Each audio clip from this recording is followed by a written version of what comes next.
have a more honest conversation with the audience, and I love that Newsmax gives me the opportunity to do exactly that.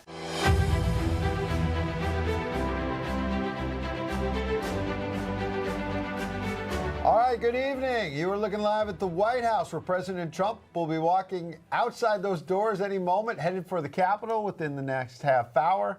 He will arrive for his first official State of the Union address of his second term. Last year's known as just an address to a joint session of Congress. This one, the kickoff of the midterms, because he's headed tomorrow to Texas, which has some big primaries next Tuesday. That's right. House and Senate lawmakers have already begun arriving at Statuary Hall, along with special guests, including the new Olympic gold medalist, U.S. men's hockey team, fresh off a nightclub celebration as well last night in Miami. But they made it to Washington, and also a special guest, President Trump, guest of honor, will be Erica Kirk as well. Well, I think that party they had in Miami was about as big as your last birthday there in South Florida. I'm Ed Henry, hosting our special coverage of the State of the Union with one of the best in the business. I'm Bianca Garza. Great to have you with us this evening. Will be quite a long evening, so I hope you are comfy and cozy, because we're hearing President Trump could speak for at least 90 minutes. Yes, and we want to bring in our very first guest. Let's kick things off. Pleased to have the Deputy CEO for the U.S. Agency for Global Media, Carrie Lake, joining us. Welcome. Hey, Carrie, great to see you. We talked about who's there. Of course, it would be a lot of patriotism with the hockey players, but let's talk about who's not there. 80 Democrats sitting it out. I guess they're over on the street already wearing frog costumes, trying to make a spectacle of this. The messaging, obviously, very important coming in from the White House, but even worse, that counter-programming. What do you make of that? You know what? They should be wearing rat costumes, because they are going to go down in history as swamp creatures and rats at a time when America, on our 250th anniversary of this great country, was starting to come together and save this great nation. They were the ones undermining our country, undermining this popular president who's not only saving America, but truly saving the world. And it's a shame they don't want to be there, but I get it. I mean, we've seen in the past years, we all remember, we've been covering this. The American people have seen it. Remember last year when they couldn't even stand up and clap for a young boy who was a cancer survivor? Yes. DJ Daniel.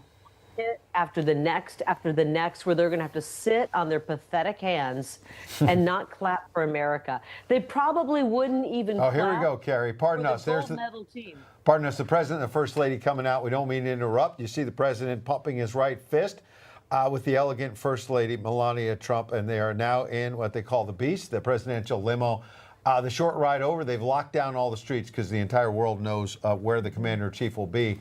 And that leads me to the next question, actually. It is locked down, by the way. I just drove through this area to get here for this interview, and every street is shut down. It was like there's one way through, and they're ready for the president and that motorcade. Absolutely. And I raised security because, you know, I was at Mar-a-Lago on Sunday morning reporting for Newsmax, Carrie, and we've seen you there before.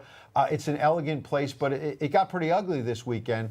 As we get a little close-up there of the president in the back seat of the Beast, and it's starting to roll, it appears, because you had this 21-year-old gunman. He had a shotgun a little way from the president there and a gas can, and got onto the secure area of the property, as you know, Carrie, and was taken down by the sheriff's deputies and the Secret Service agents. I raised that because these Democrats that Bianca's talking about, you're talking about, it's not just staging walkouts, it's calling the president a Nazi and a fascist and a racist. You've faced this many times going back in the last couple of elections. Like, when is this rhetoric going to end? And do you think there's a direct connection, these assassination attempts and other problems, to what the Democrats are doing? The attacks are coming from one side. I faced it in the campaign trail when I was there, from slashed tires to my daughter being attacked by a trans terrorist to being run off the road. It just horrible things. We've seen the assassination attempts on our president, and thank God the Secret Service was there to intervene. You come after President Trump in any way, and you're going to be killed, and you should be killed. You come after any president, and that's what should happen. And the violence is coming from the left. The Democrats, rather than putting on their frog costumes and skipping out on the amazing address to the nation tonight, they should be calling out anybody who's pushing violence toward any American. And it's all coming toward toward those of us who care deeply about our country. It's really a shame. I'm happy to see the president, though, and the first lady jumping in the limousine and heading to the Capitol tonight for what's going to be the most historic night to celebrate what happened. The president pulled us out of the flames. He pulled this country out of the depths of hell that Joe Biden and, frankly, the Democrats left us in. They practically destroyed our country. And the accomplishments the president has are, frankly, he probably needs about 6 to 10 hours to express all of the accomplishments. I would listen to it, but, you know, if he goes on for 2 to 4 hours, I'll be thrilled. Well, he just may, but we know it will be lengthy, and it will be, of course, very patriotic. We're hearing some of the messaging inside. Yeah, to those talking about who America have, 250. Real quick, dignity. You're inside the administration. Talk to some of our viewers who they don't know all the great things that are going to be happening in the administration. You know, it's beyond just Team USA and the gold medalists. America 250, this celebration between now and July 4th, how important is that to you and everyone inside the administration? I'm old enough to remember the bicentennial in 1976. I remember that as a child, and the whole country came together. I believe by the time the 250 rolls around, by July 4th of this year, the whole country will be together. The fake news will be revealed to be what they are, enemies of the people trying to divide our country. Yes. And it's just amazing where we're coming. I want to tell you really quickly about USAGM, United States Agency for Global Media, the agency I oversee, Voice of America, Office of Cuba Broadcasting. We are putting this out tonight. The president's address will be put out to all of the languages that we cover. The Iranian people are hearing it tonight in Farsi. We will be live translating it. We'll be putting it out to the people of Cuba to tell them that there is a choice, there's freedom on the horizon for them. The world will be hearing the president's speech tonight, thanks to Voice of America. That's great. We are no longer putting out anti-American news. We're putting out pro-American news, and I'm really proud of it. We love to hear it. We do. And we know he'll be talking about Iran tonight, of course. The question is, when will the potential for a strike, the decision be made? Carrie Lake, such a pleasure to have you. Thanks, Carrie. Thanks for making it over. Guys. You see the vice president there and the leaders. You know, John Thune and Chuck Schumer and Speaker Johnson is introducing diplomats, and others will be coming in. But I want to quickly mention on Iran, and you see the Vice President of the United States there greeting the various lawmakers. Yeah. Chuck Schumer's just out of the screen, but yeah, there he is, and behind Thune. He came out of this closed-door briefing of what they call the Gang of Eight. That's 8 top Democrats and Republicans, intel committees, and the leaders like Schumer and Thune.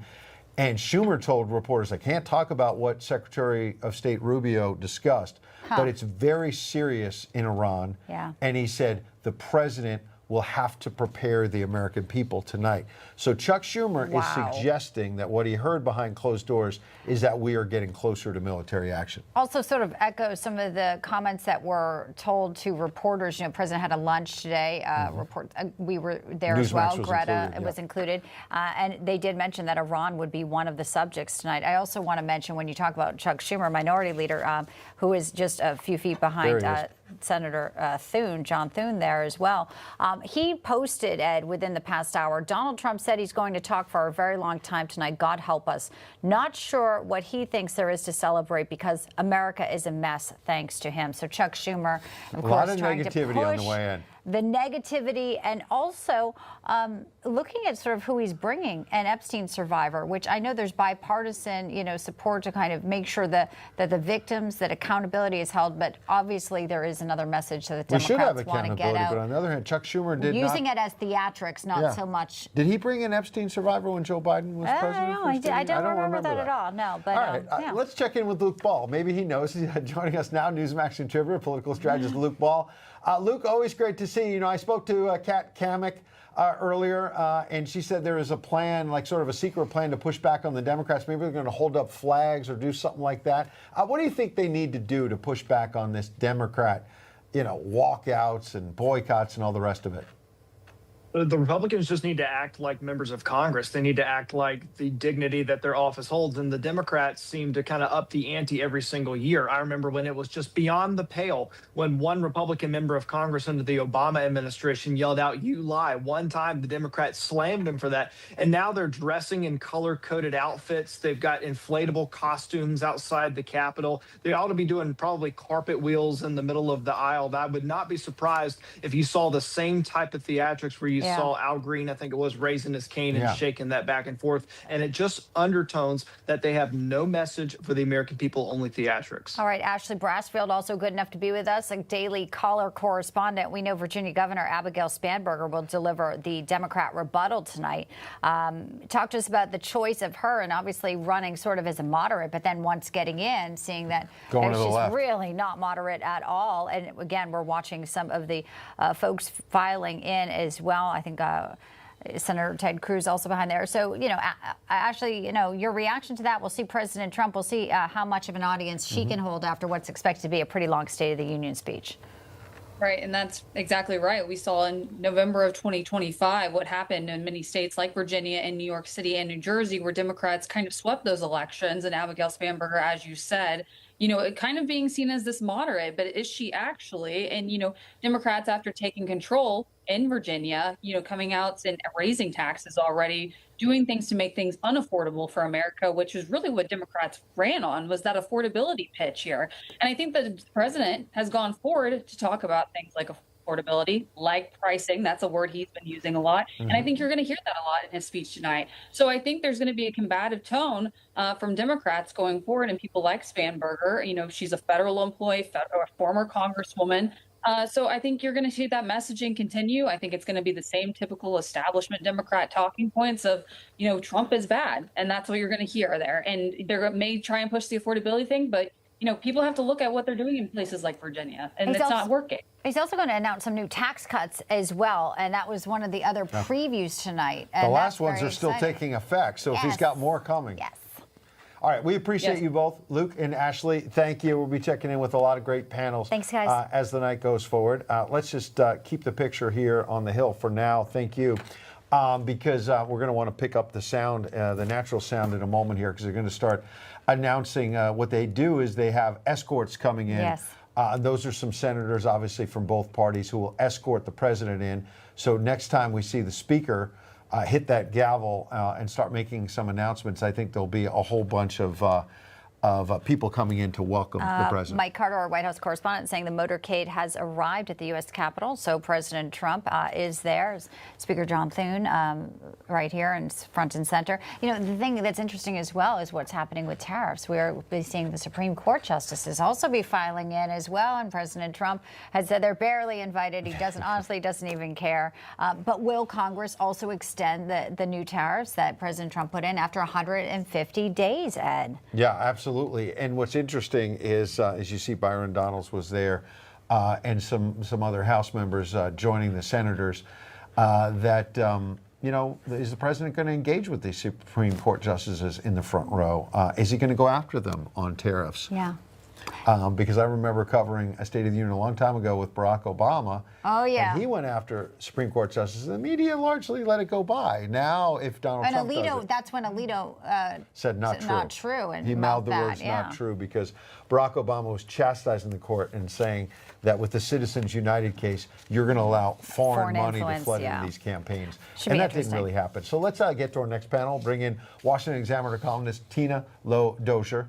Tina, we appreciate you. Alongside her is the executive director of Unleashed Prosperity, Tim Dozier. Hi, guys. Yeah, welcome. Tim, let's start with you. Your thoughts on what we might be hearing tonight from the president, particularly on the economy, since that's your specialty. Well, look, I know everybody wants to talk about the tariffs right now, but I think the president has a captive audience of the entire country tonight to talk about all the incredible things that his economic policies have delivered to the American people since he retook office in January. You've got inflation that we are slaying now, up at 9.1% during Biden, down to 2.4. You've got real median household incomes up over almost $4,000 since Trump took president. You know, it's the first time in 5 years that wages are outpacing the growth of inflation.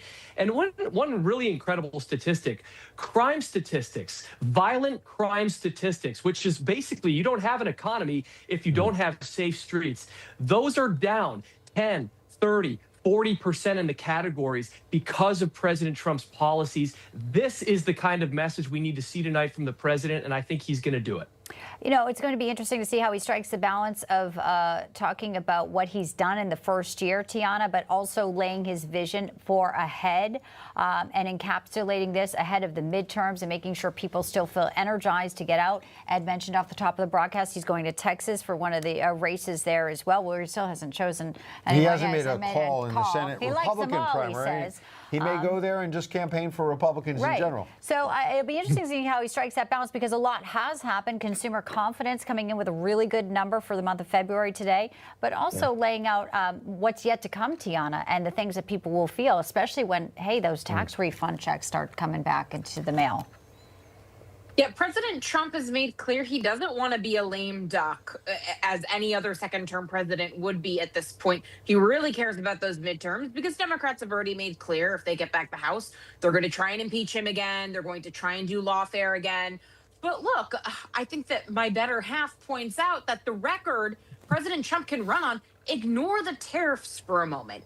Remember, the tariffs are not incredibly popular to the American people, and they do help with the deficit. They help with the federal spending deficit, not with the trade deficit, which has actually remained really large. Instead, what matters is that affordability, cost of living question. And the fact is, on that metric, Trump has been extraordinarily successful. It's just that when you inherit the Biden economy, during 4 years of which Americans lost an average 4% of their wages, it takes time to dig us out of that hole. And you're having a new baby, the Trump accounts for babies, for children. We haven't even talked about that. That's something well, congratulations. That impacts, I was wondering why you're not together. You're in separate places. Well, I'm watching from the man cave tonight downstairs. She puts me in the basement for man activities. So when you're home, babe, just come on down and we will get that Trump account started. We are very excited about it. It's a great opportunity.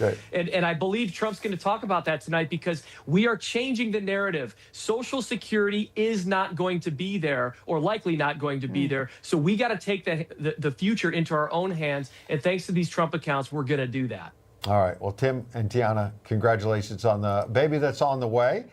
We appreciate your insights tonight. Thank you. Thanks, guys. Thank you. You can see some shots there in the gallery. That's part of the media scrum that's there. And then behind them are some of the VIP guests and others. And a moment ago, they were showing a close-up of a gavel that said George Washington. So I assume that's one of the historic artifacts. And you can see some of the reporters actually have binoculars so that they can try to spot who's coming in and who's going in which door. I see a lot of white there with some of the liberal women. So the House Democrat women are saying that they were going to wear white. They call it a whiteout in order to say that they're standing up. And you can see that white jacket on the left there. Is that like a fist? Yeah. Like a Black Power fist yeah, or I think something so. like that? You know, it's been interesting, Hakeem Jeffries sort of messaging, Ed, telling, House Democrats to, have sort of withhold some of their outbursts. And you have John Fetterman in the Senate saying, respect the office. We'll see if they can contain themselves. The ones that did show up here. Yes. But silent defiance is what Hakeem Jeffries was sort of I think you realize it'll blow up in his members. party's face if it really gets out of control. And it's more than just peaceful protests if it becomes all these antics like last year with Al Green. You could see how uncomfortable some Democrats were when he was waving that cane and doing all that. As we said, the president has arrived at the Capitol, but it takes a few minutes with security for him to make his way with the First Lady and a delegation and whatnot. VIP guests, maybe some of his family were in the motorcade. We know Eric and Laura Trump said on social media they would be there tonight. Who's designated survivor? We'll have to see which cabinet secretary didn't make it. That's always it. Last year was Burgum.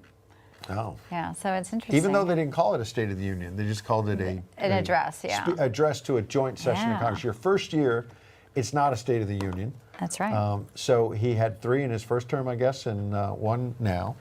And it will be largely about the economy, but we are expecting a lot on national security and the border and some other big topics. There's Hakeem Jeffries, as you mentioned. Let's quickly try to sneak in one more panel before maybe the president and his some of the folks escorting him may come in. Political commentator Berlin Hollandhan. Alongside her is Turning Point USA Ambassador Caroline Joyous. Good to see you both. Caroline, your thoughts on what you want to hear. You know, one of the big things we know is that in 2024, the president got a lot of young conservatives to turn out like you. Not so much for the gubernatorial candidates in the off-year election of 2025. What's it going to take to get young people out there in these midterms, in your estimation? First of all, I'm so excited to hear what President Trump has to say tonight. I think that we're going to hear good news after good news after good news. I mean, how could we not? Gas prices are the lowest that they've been in 5 years. He's delivered the largest tax cut in history. And also, we've had like millions and millions. I believe it's like almost 2 million illegal immigrants deported, which is incredible. So I'm super, super excited. But as far as how he can get our generation more involved, I'd say just keep doing what he's doing, because our generation loves to be on the side that is actually getting stuff done. We love to be on the side that is winning. Our generation isn't into losing, and our generation isn't into sitting on the fence.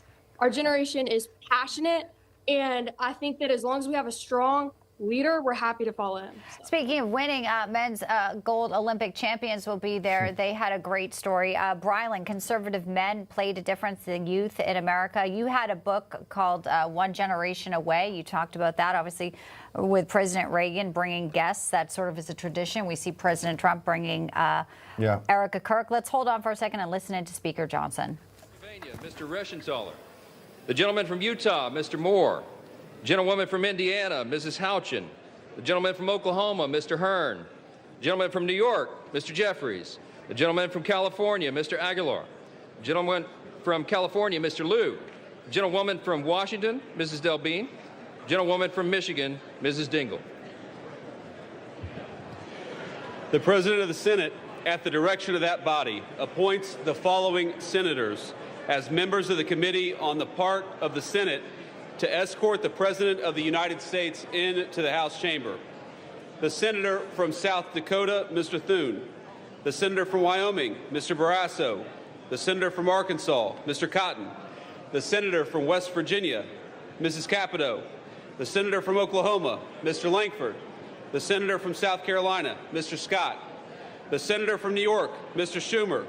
The Senator from Illinois, Mr. Durbin. And the Senator from Minnesota, Ms. Klobuchar. The members of the escort committee will exit the chamber through the lobby doors.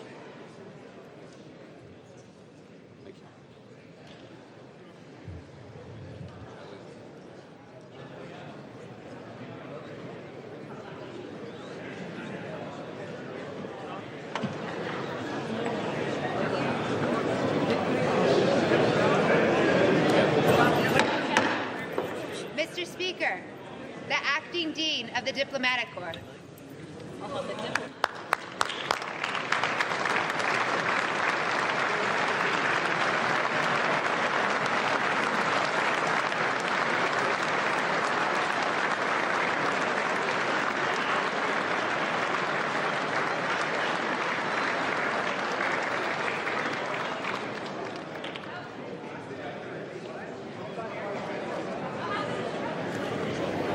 All right, Brylan, I'll let you answer before we get to some of the excitement on the floor there. Pick up the thought of conservative young men, the patriotism that will be felt tonight, speaking of winning the gold Olympic hockey team. Yeah, just imagine for a moment if Kamala was giving this address to the nation tonight. I mean, that seems like a nightmare, but it was this close to reality. And we would actually be lectured about how to lower our expectations instead of actually provided solutions. The reason Trump's in office is because he's giving these solutions that we're going to hear tonight. I mean, if Kamala was president, there would be more tables like in Riley's family who were missing somebody tonight because of the open door policy. There would be more students like my classmates who can't actually get a job because they're trying to go, get this college degree. Right now, we have a closed border, which means drug overdose deaths are down. We have deportations, which means streets are safer. We have energy policies, which means that there's more money in the paychecks of all younger people, and we're actually able to start a family, buy a home, and live out the American dream. That's Trump's agenda. That's what he was elected to do, and now we're going to win off of that. I think you're both saying some beautiful things. It's so clear and concise how you're laying it out for young people. And I think if the president, who's a master at communicating, can do that tonight, it's going to be a success. Thanks for both coming in. We want to dip back in because I think, Bianca, any second now, we don't want to miss the speaker and the vice president. Thank you. Making it clear that the president is going to come in. You can see that everybody's prepared, that he must be just outside those doors getting ready to come in. The other thing, too, is this is open seating. So the earlier you get there, the better seats you get. And everyone kind of wants to line up there. Some people wait there all day because they want to get on TV. They want to shake hands. Shake the president's hand. Yeah. And look at this group right here. With Schumer and Durbin, Akeem Klobuchar. Yep. Who wants to be the next governor of Minnesota? Yeah, Tim Walz is riding off into the sunset, getting ahead of all those fraud allegations. That'll be awaiting her. So that gavel should be hit. Mr. Speaker, the Chief Justice and Associate Justices of the Supreme Court. So in recent years, shown up. In some years, it's just been a couple of them. And so we'll have to see beyond these ushers and greeters. And I'd like to see them all in attendance. But usually in recent years, all 9 are not there. You see, the Chief Justice does want to be there. Right. There's Kavanaugh and Elena Kagan. Yeah. And Amy Coney Barrett. So you've got 4. I think I just see 4. No Alito, yeah. Yeah, no Alito. And the rest of the liberals on the bench are not there beyond Elena Kagan. And in recent years, I've seen her just about every year. I think she's somebody who just believes in the tradition, but no Sotomayor or others. So it's interesting. Maybe they didn't want to engage with the president. And the Chief Justice is someone who has angered the president on issues like tariffs by siding with the liberals in that decision, in that 6-3 decision just last week. And Amy Coney Barrett, by the way, is facing the music. I give her credit. Because the president has expressed great displeasure with her. You know, when that came down as breaking, it was just the one part of the tariffs. And someone said it was actually Sauer who could have maybe argued a different way, and that it was the president's legal team who could have maybe shaped the argument, that they really gave the Supreme Court no other way to rule this way because it was so hard and fast on the constitutional powers. So it was fascinating to see, you know, legal scholars like Alan Dershowitz say, well, they went so far down with the emergency powers, which the Constitution said if they had went wider, it was an Article 2 national security thing, which is clearly the president. But we know he's not giving up on tariffs, and he can call them licenses, and there's so many other things he can do. And I think it was a very, you know, telling moment that they had planned potentially to lose that. Well, if and that think about had gone how that way. When these Supreme Court justices, because I still think there could be some choices coming. There could be some retirements in the days ahead. Once that term ends in June, because you've got these midterm elections, and if there's a fear among Republicans that they could lose control of the Senate, there could be some elder conservatives who want to step down and try to get confirmation hearings done before November and let President Trump pick someone to replace an elder conservative. There's been no direct speculation about anyone, but having covered the White House for 10 years, that happens every time the term ends. And this guy, Kavanaugh, in the first term, I was covering his confirmation hearings, and he looks like he's getting emotional there. And he almost didn't make it because of the allegations against him, which he said were false. And he barely made it through the confirmation process. And now he's the person that President Trump is saying he's hailing because he wrote the dissent on tariffs against the majority opinion. And the president's saying second lady there, by the way, leading light. Pointing out, there's Usha Vance, who's also expecting a boy in July. Amy Coney Barrett, also one of President Trump's, appointees, and she, like you said, facing the music today. But again, if she could have stayed home like the others, but she knows this president's not happy with her because he picked her in the first term, just like Kavanaugh. And there's Barron Trump, and Ivanka. There's Ivanka as well. So look at that. And as you mentioned, Eric and Laura Trump are there as well. I believe I saw Tiffany posting as well. Tiffany Trump will be there to support her father. But Amy Coney Barrett was someone that the conservatives in Washington, the legal eagles, had said, boy, she's going to be a rock star in the court. She's going to be so conservative, so much part of the America First. And there's clapping going on the floor, probably, that's what I thought, for the First Lady. So typically she'll enter right before the president comes out.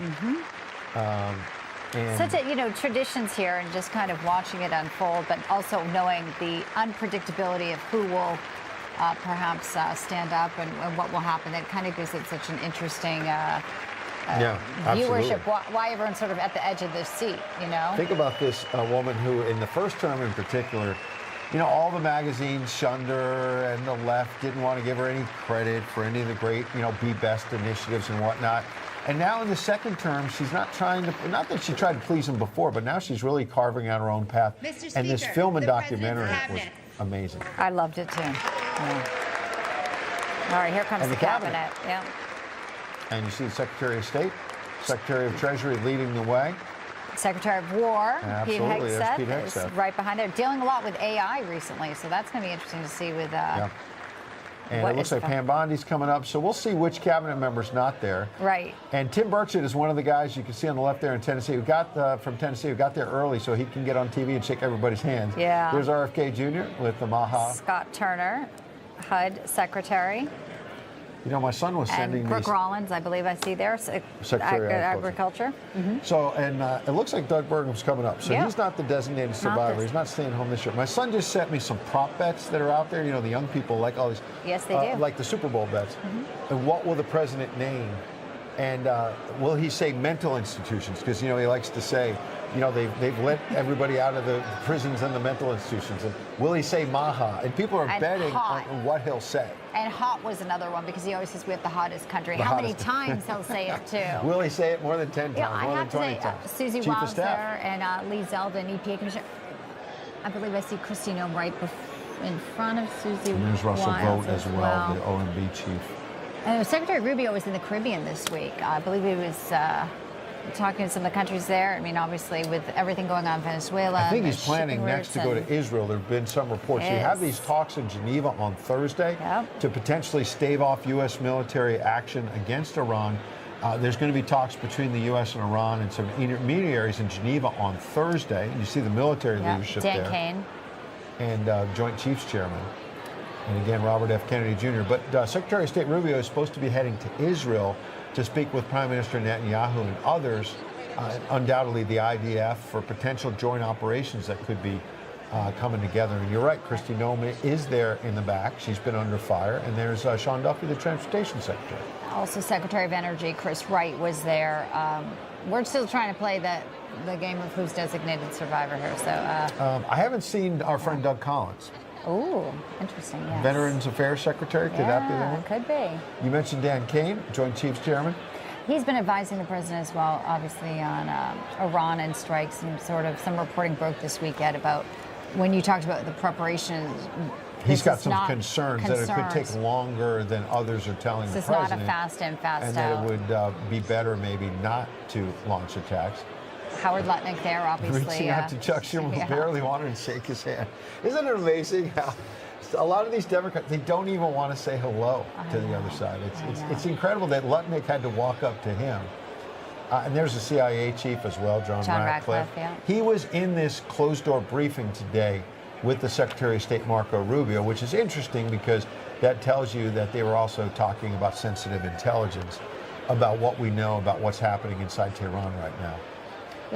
We also had the reporting that we had gotten Starlinks over there. So when they even tried to shut down, there you go, the internet, RFK Jr. But I'm sorry. That we had got Starlink over in there as well, and yes, the U.S. helped facilitate getting Starlink. So these protesters, these brave Iranian people standing up, and there's Tulsi Gabbard, have Starlink so that when the regime tries to turn off the internet, they still through Starlink have access. Donald Trump Jr. is there as well. Now you see Eric Trump as we teed up. Yeah. And again, some other members of the cabinet. You mentioned Kristi Noem. She's been under fire. A lot of speculation about whether she'll be the first one to leave or be forced out. But the president has stuck with her so far. Yes, and we should note, too, we're still in a partial government shutdown. There are parts of DHS are shut down. The Democrats have day not 11 fully here. funded the DHS. So. And you can see what an interesting tableau there of all the siblings. Secretary of Education Linda McMahon. Yep. I still don't see Doug Collins, and there's the I don't either. I mean, there you go. I don't know. I'm just guessing. You are. Maybe you should get on the betting market. But we'll see how quickly the president now comes out. It looks like the cabinet is in. No Doug Collins, so we'll check that. And because the doors have now been shut. And is that Steve Witkoff in the back there? There was another gentleman that was coming up. Okay. Who's a special envoy. Well, obviously, we'll be involved in these talks in Geneva on Thursday. Yes. And let's not forget that today is the 4th anniversary of the start of Putin's war on Ukraine. And that's something else that Steve Witkoff has been shuttling back and forth between the Russians and Ukrainians, trying to bring an end to that conflict. Zelensky, talking about that too as we enter into the 5th year, saying we're not broken, but we are exhausted. And his words, I guess, to President Trump were, just asking to don't forget about us. Obviously. Well, the president's ended, what is it, 8 conflicts, 8 wars around the world so far. The one that, he really, obviously was incredible achievement that he got Mideast peace. Let's not forget, I know. The peace agreement in Gaza, it's only been a year.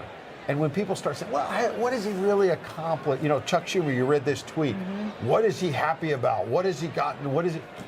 Well, beyond the fact that inflation is coming down and paychecks are coming up and tax refunds are up compared to last year, and 401ks are up, and you could list all of those things. The border is shut down.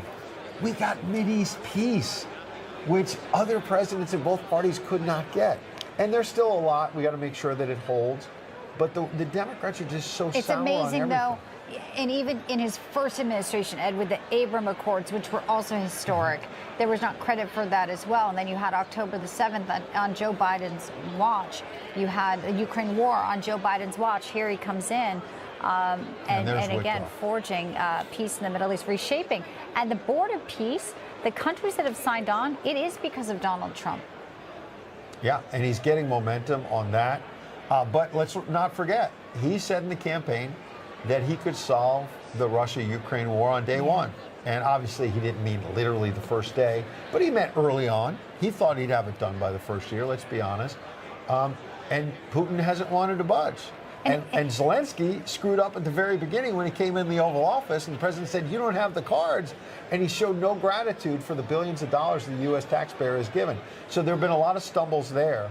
And that's one he really wants to get. But in addition to, it's European buying oil from Russia that is allowing the war machine to continue as well. Here we go. There has to be some accountability in that. President of the United States. Here we go.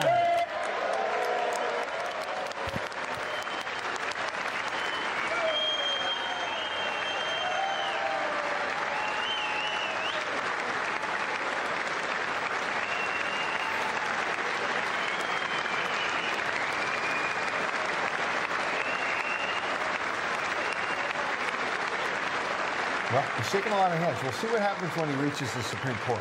Yeah. Because a lot of people have been wondering what he'll say from the rostrum, from the podium. But what will he do when he walks by them?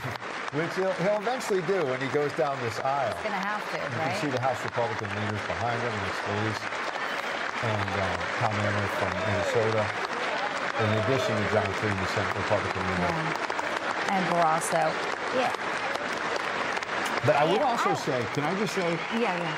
when you see him come in, look at the strength of this man. I know. Almost 80 years old.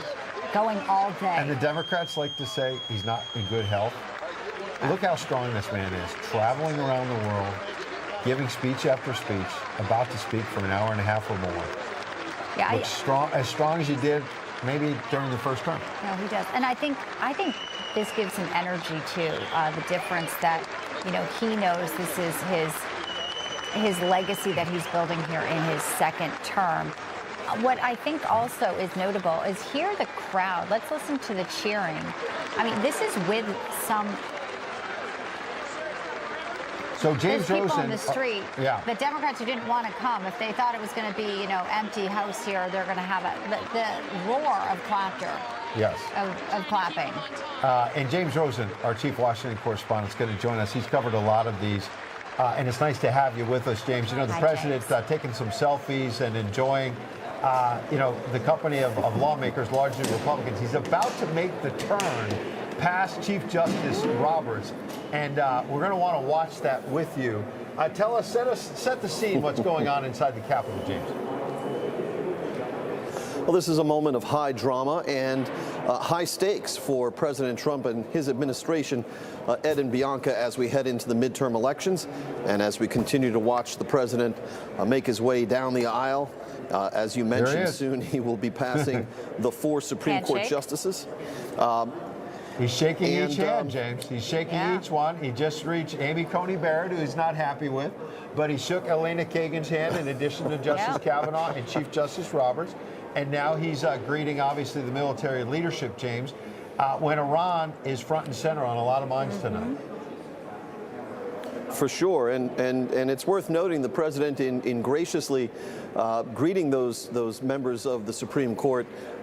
These are people who just a few days ago he denounced as embarrassments to their families, and who were just barely being invited tonight. But obviously he got over those sentiments and greeted them graciously.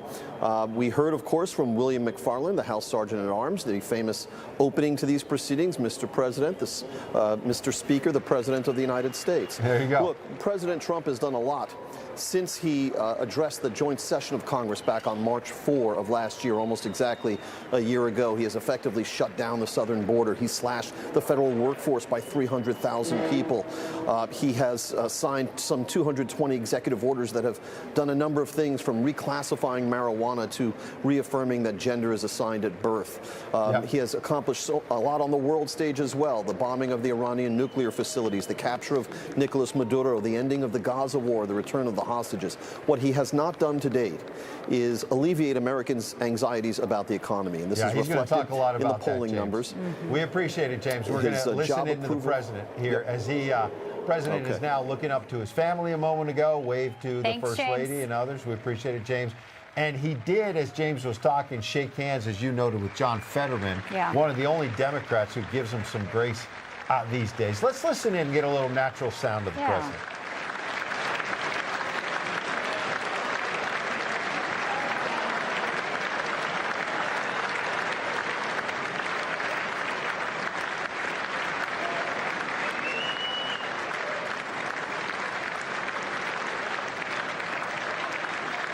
Makes you wonder who's going to be the first Democrat to break this, very gracious, solemn occasion. There's been a lot of applause. It's been very calm and cool. High level.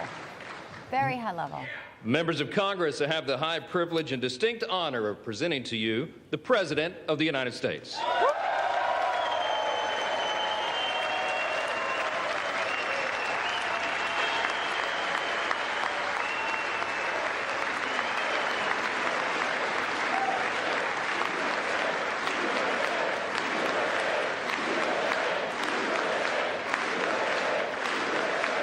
USA.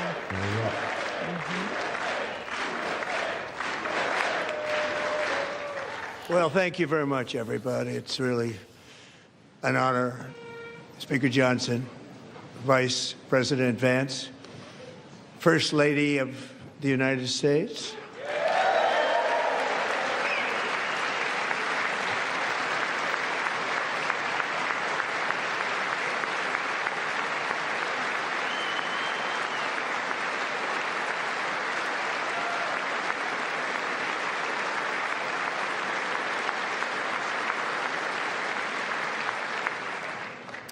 Second Lady of the United States.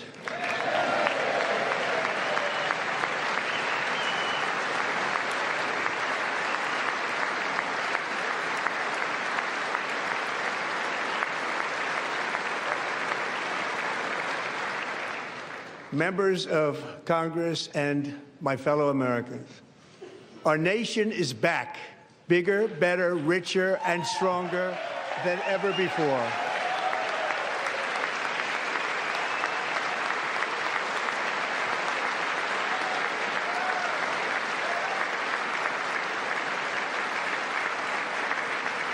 Less than 5 months from now, our country will celebrate an epic milestone in American history, the 250th anniversary of our glorious American independence. This July 4th, we will mark 2.5 centuries of liberty and triumph, progress and freedom, in the most incredible and exceptional nation ever to exist on the face of the earth. And you've seen nothing yet. We're going to do better and better and better. This is the golden age of America.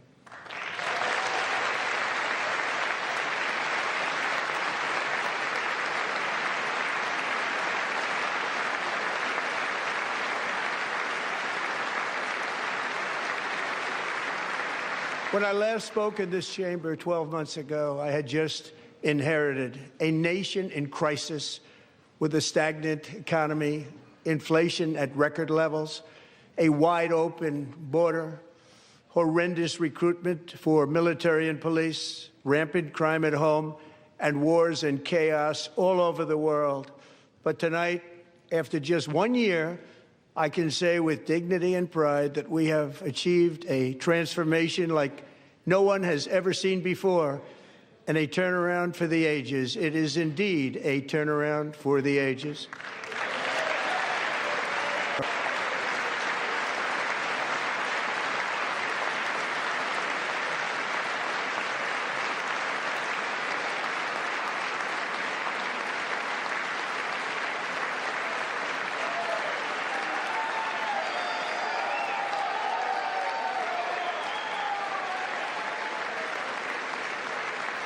And we will never go back to where we were just a very short time ago. We're not going back. Today, our border is secure.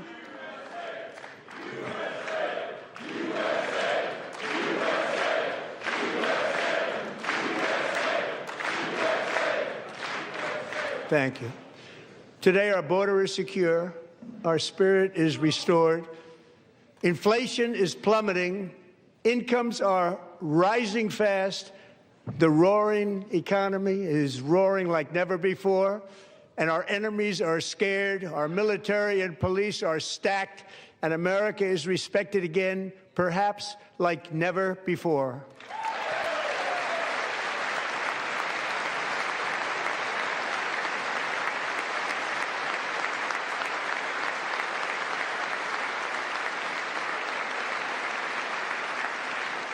After 4 years in which millions and millions of illegal aliens poured across our borders, totally unvetted and unchecked, we now have the strongest and most secure border in American history by far.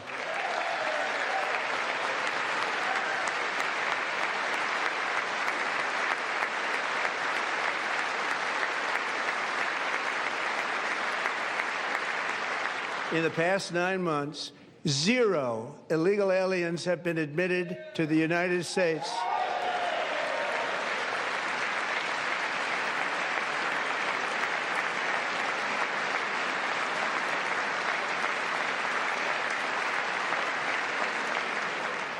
But we will always allow people to come in legally, people that will love our country and will work hard to maintain our country.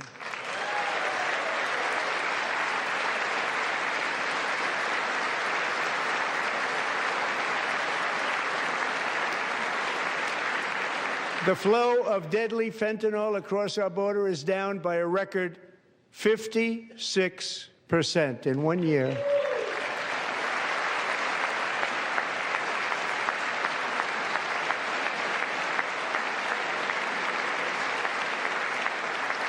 And last year, the murder rate saw its single largest decline in recorded history. This is the biggest decline, think of it, in recorded history, the lowest number in over 125 years, year 1900. In fact, substantially before my wonderful father, I had a wonderful father, Fred, before he was born, substantially before he was born. That's a long time ago. He wouldn't like me to say that, but that's a long time ago. The Biden administration and its allies in Congress gave us the worst inflation in the history of our country. But in 12 months, my administration has driven core inflation down to the lowest level in more than 5 years. And in the last 3 months of 2025, it was down to 1.7%.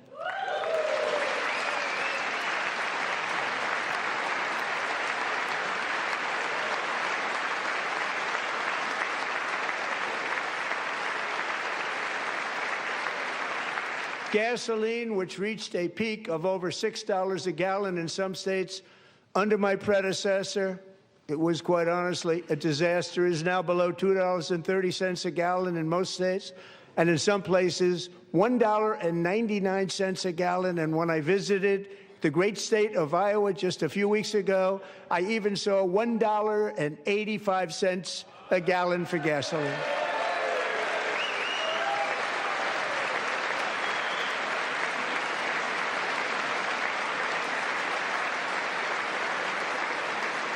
Mortgage rates are the lowest in 4 years and falling fast, and the annual cost of a typical new mortgage is down almost $5,000 just since I took office. 1 year. And low interest rates will solve the Biden-created housing problem while at the same time protecting the values of those people who already own a house that really feel rich for the first time in their lives. We want to protect those values. We want to keep those values up. We're going to do both. And we are going to keep it that way. The stock market has set 53 all-time record highs since the election. Think of that, 1 year. Boosting pensions, 401ks, and retirement accounts for the millions and millions of Americans. They're all gaining. Everybody's up, way up. In 4 long years, the last administration got less than $1 trillion in new investment in the United States. And when I say less, substantially less. In 12 months, I secured commitments for more than $18 trillion pouring in from all over the globe.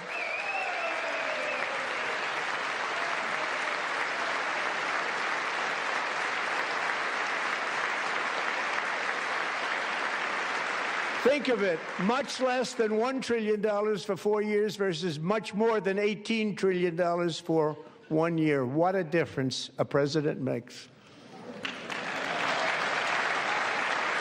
A short time ago, we were a dead country. Now we are the hottest country anywhere in the world, the hottest.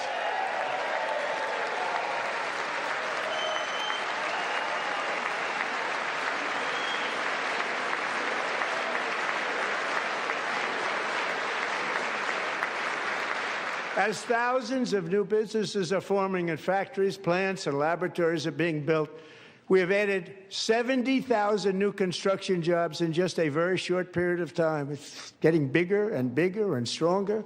Nobody can believe what they're watching. American oil production is up by more than 600,000 barrels a day, and we just received from our new friend and partner, Venezuela, more than 80 million barrels of oil.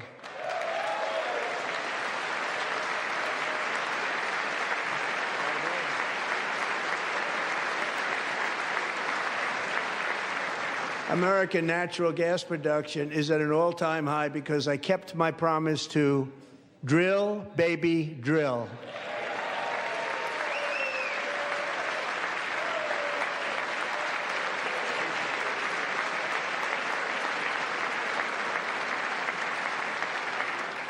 More Americans are working today than at any time in the history of our country. Think about that. Any time in the history of our country, more working today, and 100% of all jobs created under my administration have been in the private sector.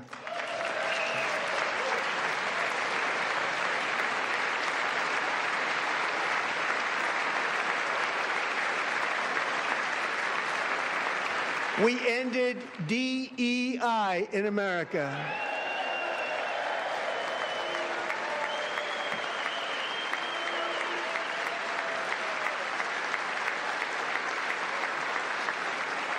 We cut a record number of job-killing regulations, and in 1 year we have lifted 2.4 million Americans, a record, off of food stamps.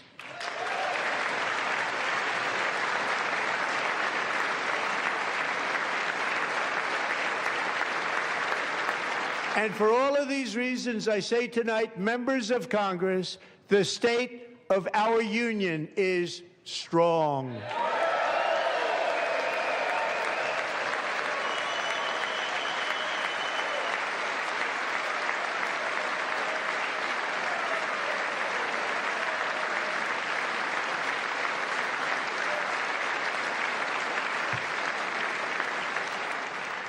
Our country is winning again. In fact, we're winning so much that we really don't know what to do about it. People are asking me, please, please, please, Mr. President, we're winning too much. We can't take it anymore. We're not used to winning in our country. Until you came along, we're just always losing, but now we're winning too much. And I say, no, no, no, you're going to win again. You're going to win big. You're going to win bigger than ever. And to prove that point, here with us tonight is a group of winners who just made the entire nation proud.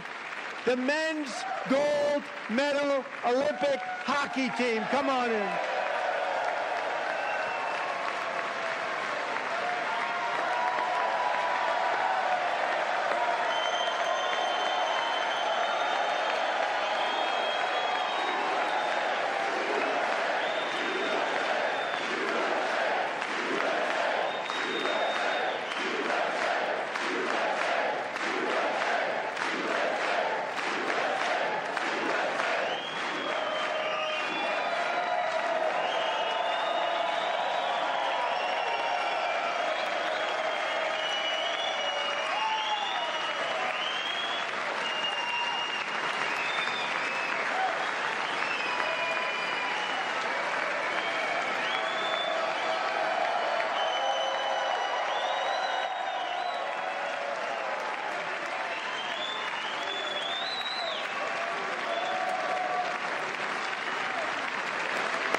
Go ahead.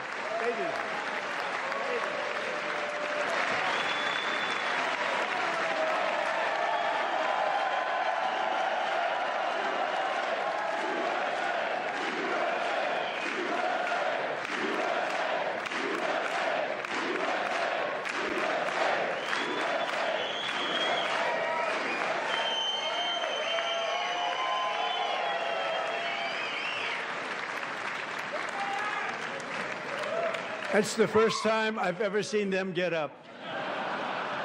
And actually, not all of them did get up.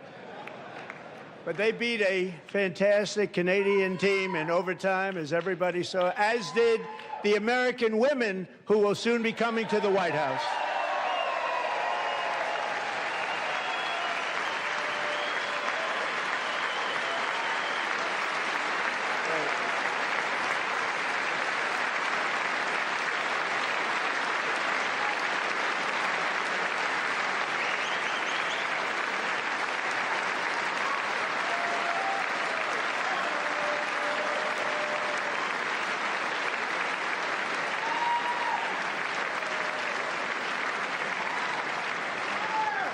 They were in the Oval Office before, and I just want to say a second very big congratulations to Team USA. But I have to say that, and I told them this, and we took a vote of the team. I said, anybody votes no, I'm not doing it.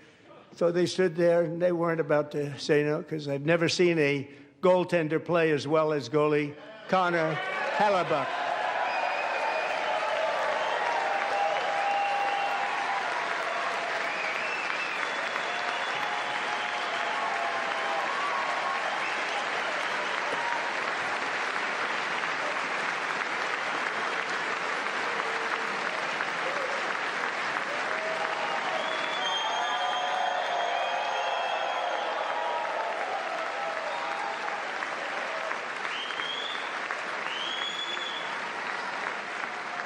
Think of it, 46 shots on goal, and I asked him, the one shot, the one where you put your stick in the back and it hit the neck of your stick and bounced off, do you practice that, or was that a little lucky? He refused to answer that question. But I just want to tell you that the members of this great hockey squad will be very happy to hear, based on their vote and my vote, and in this case my vote was more important, that I will soon be presenting Connor with our highest civilian honor, which we will be given and which has been given to many athletes over the years. But when I say many, not too many, like 12, it's called the highest civilian honor in our country, the Presidential Medal of Freedom.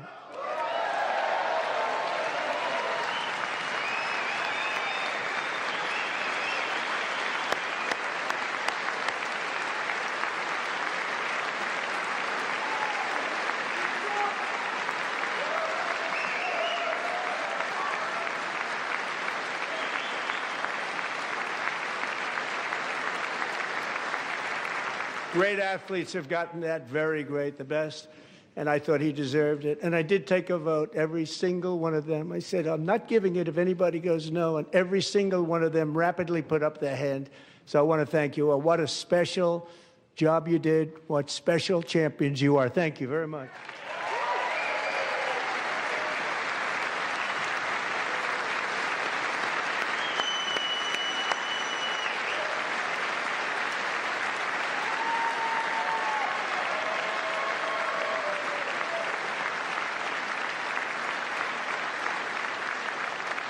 I'm also pleased to say that the next time the Olympic torch is lit, it will be here in America for the 2028 Olympics, and it's the summer version right in Los Angeles. We're going to do a good job in Los Angeles.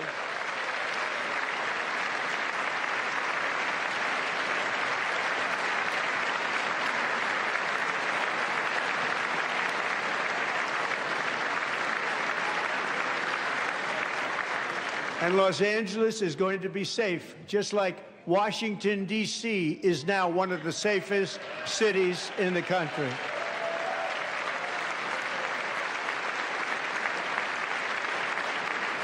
And this year, and I must say I got them both.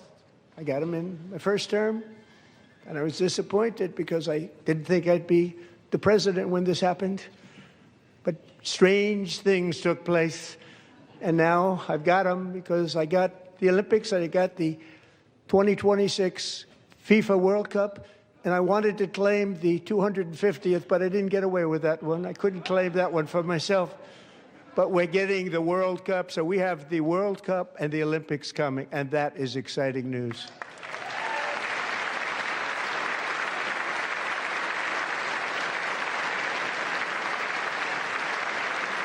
So this will be a year to celebrate our country and the heroes who have kept it free.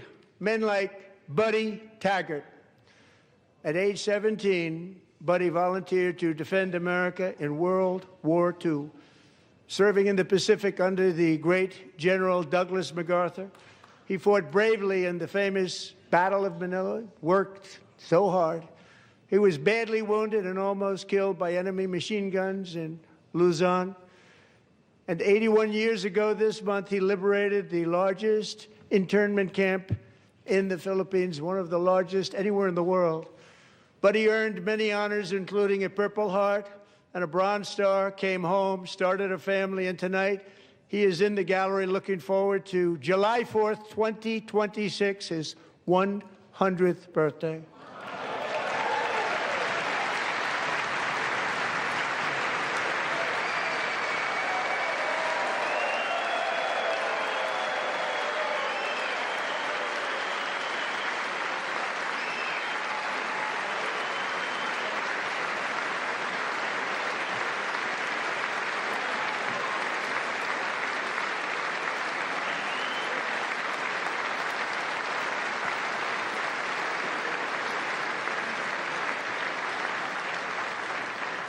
So, Buddy, you're a brave man, and we salute you.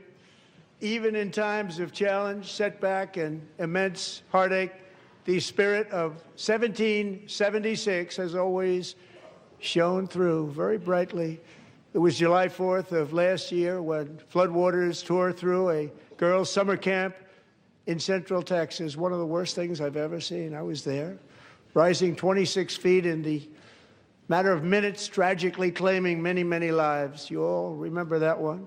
As the waters threatened to sweep her away, 11-year-old Millie Kate McClelland closed her eyes and prayed to God. She thought she was going to die. Those prayers were answered when Coast Guard rescue swimmer Scott Ruskin descended from a helicopter above. Nobody knew where he came from. It was Scott's first ever rescue mission, a young guy, but very brave, very, very top, always top in his class. And he lifted not just Millie Kate, but 164 others to safety.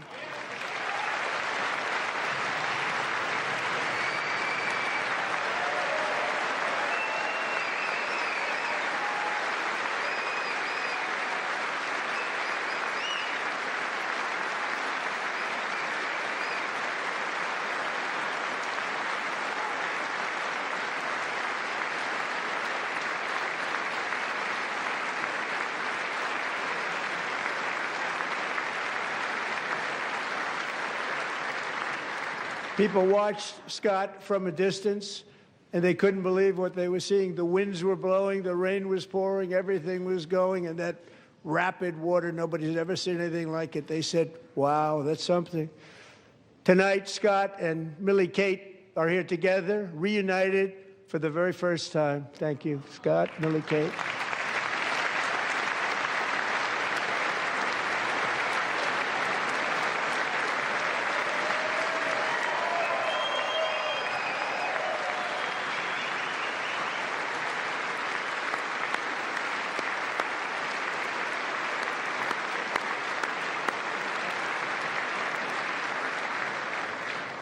And Petty Officer Ruskin, I'm pleased to inform you that I am now awarding you the Legion of Merit for extraordinary heroism, which is what it was, extraordinary heroism. Thank you.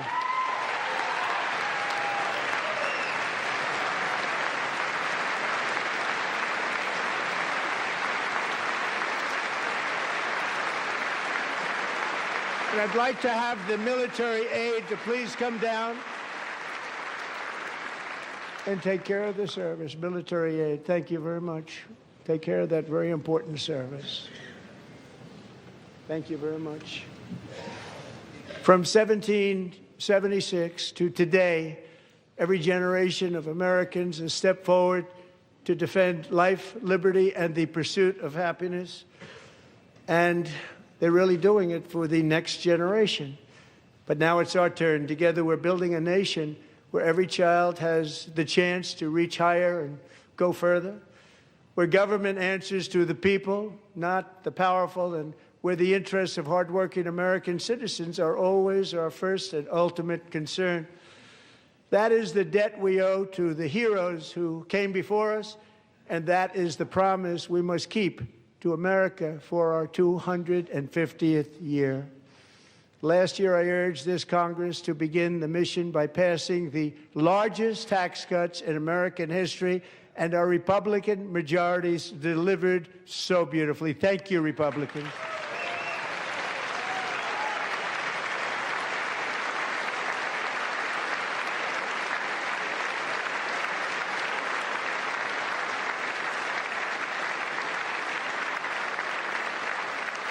All Democrats, every single one of them, voted against these really important and very necessary massive tax cuts.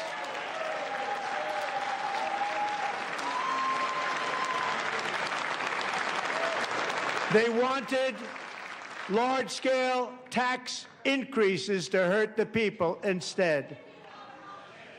But we held strong, and with the great, big, beautiful bill, we gave you no tax on tips, no tax on overtime, and no tax on Social Security for our great seniors.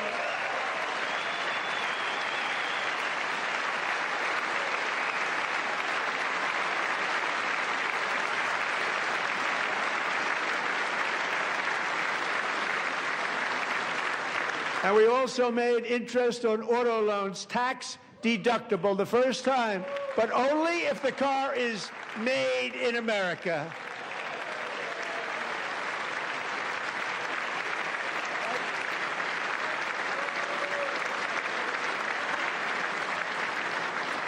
Recently in Pennsylvania, I met Megan Hemhauser, a devoted mom who's homeschools her children, beautiful, 2 children, during the day while waiting tables at night as her husband works overtime operating very heavy equipment. Megan is here this evening, and she's happy to tell you that she is so much richer because with no tax on tips, no tax on overtime, and our expanded child tax credit done again by Republicans, Megan and her husband will take home more than $5,000 extra just for the year, cutting her tax bill in more than half.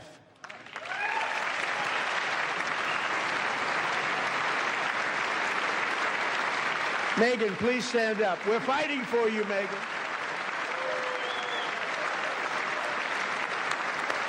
Thank you, Megan. Thank you, Megan. We're fighting for you, Megan. Under our bill, parents like Megan can also activate their children's brand new Trump accounts. And I didn't name it. I did not name that.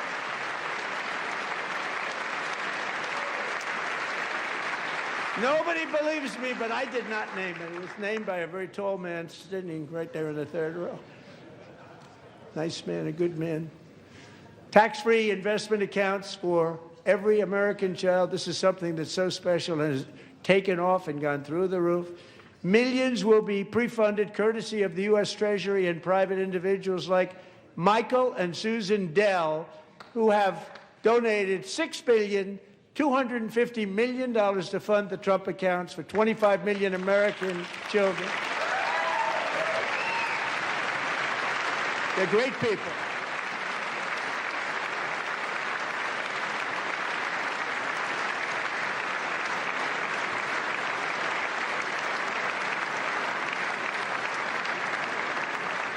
When I asked Michael Dell, how do you make all that money? He said, well, I just sat on my dorm in school, and I made computers, and I'd sell them to people.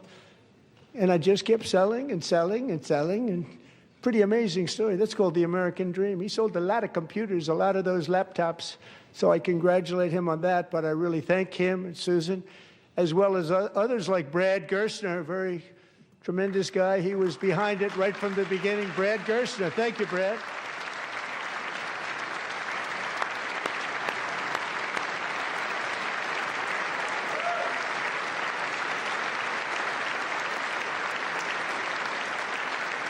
So with modest additional contributions, these young people's accounts could grow to over $100,000 or more by the time they turn 18. Think of it, how much money is that for somebody that started with nothing?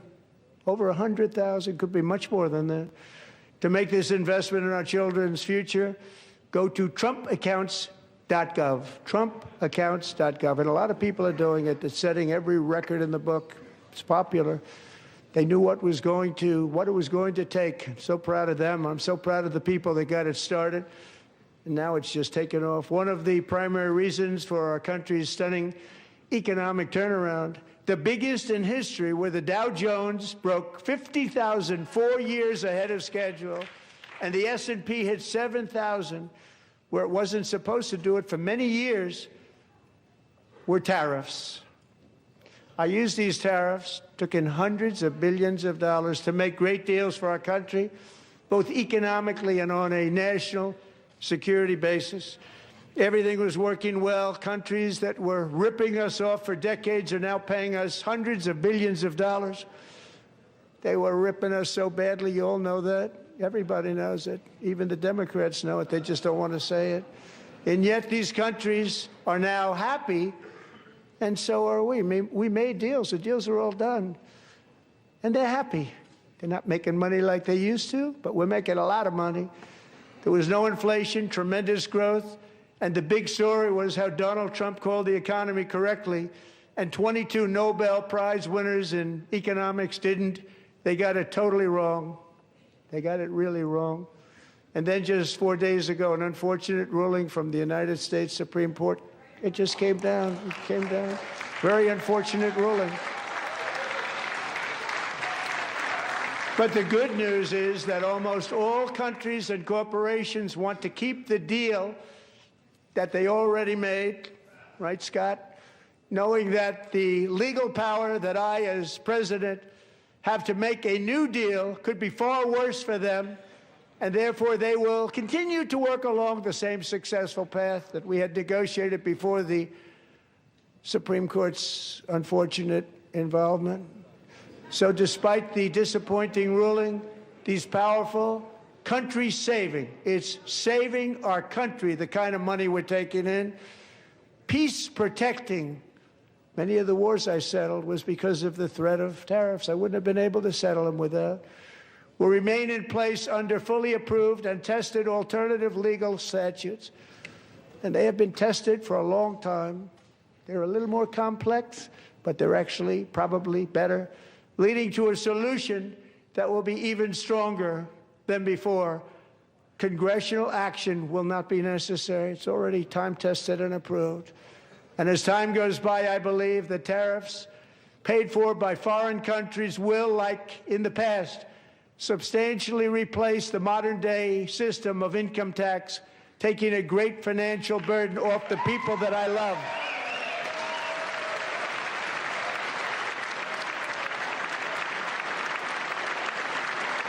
Right?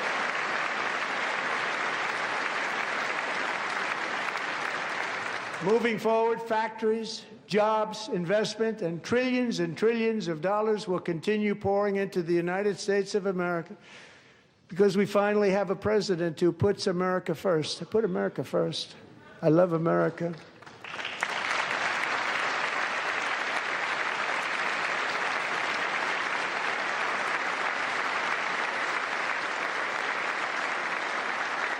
For decades before I came along, we had the exact opposite. From trade to healthcare, from energy to immigration, everything was stolen and rigged in order to drain the wealth out of the productive, hardworking people who make our country great, who make our country run. Under Biden and his corrupt partners in Congress and beyond, it reached a breaking point with the Green New scam, open borders for everyone. They poured in by the millions and millions from prisons, from mental institutions. They were murderers, 11,888 murders. They came into our country. You allowed that to happen. And record-setting inflation that cost the typical family $34,000 in just a speck of time. Now the same people in this chamber who voted for those disasters suddenly use the word affordability, a word. They just used it. Somebody gave it to them, knowing full well that they caused and created the increased prices that all of our citizens had to endure. You caused that problem. You caused that problem.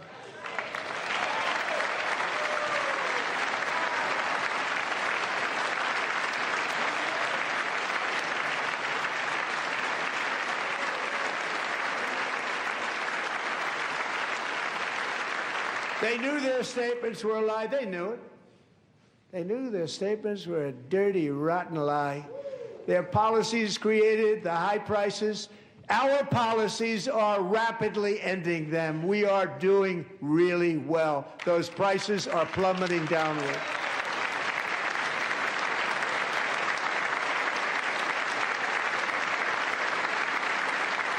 The price of eggs is down 60%, Madam Secretary, thank you.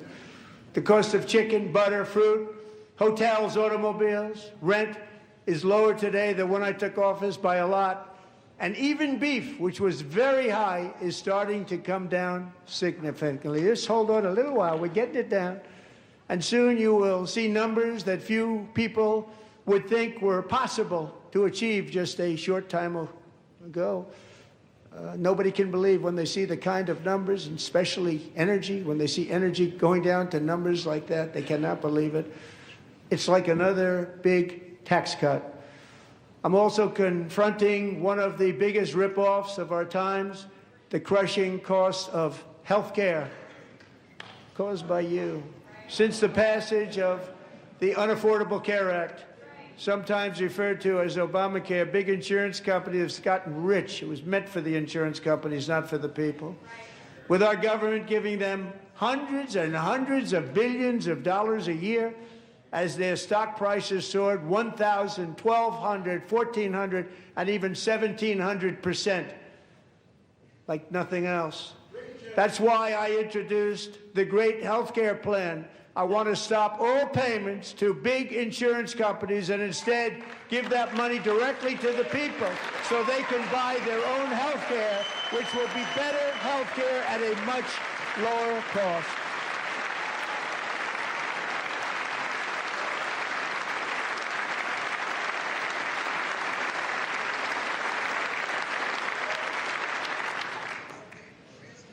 In addition, my plan requires maximum price transparency. That's a big deal. Sounds so simple, so big. And I did that in my first term, and the Democrats immediately terminated it with full knowledge that they were doing a very bad thing for the people. Costs were going to go way up, and that's what happened, and now I'm bringing them way down on health care and everything else. I'm also ending the wildly inflated cost of prescription drugs like has never happened before.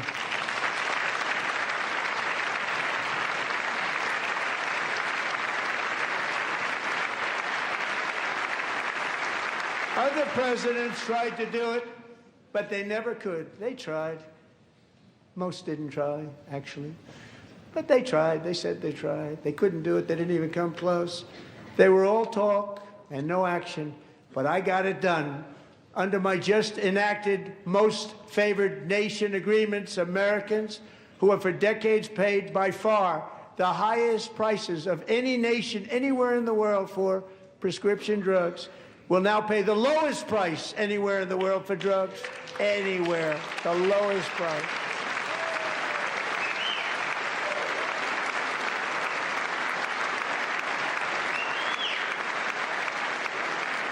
So in my first year of the second term, should be my third term, but strange things happen. I took prescription drugs, a very big part of health care, from the highest price in the entire world to the lowest. That's a big achievement. The result is price differences of 300, 400, 500, 600% and more, all available right now at a new website called TrumpRx.gov. And I didn't name that one either, by the way.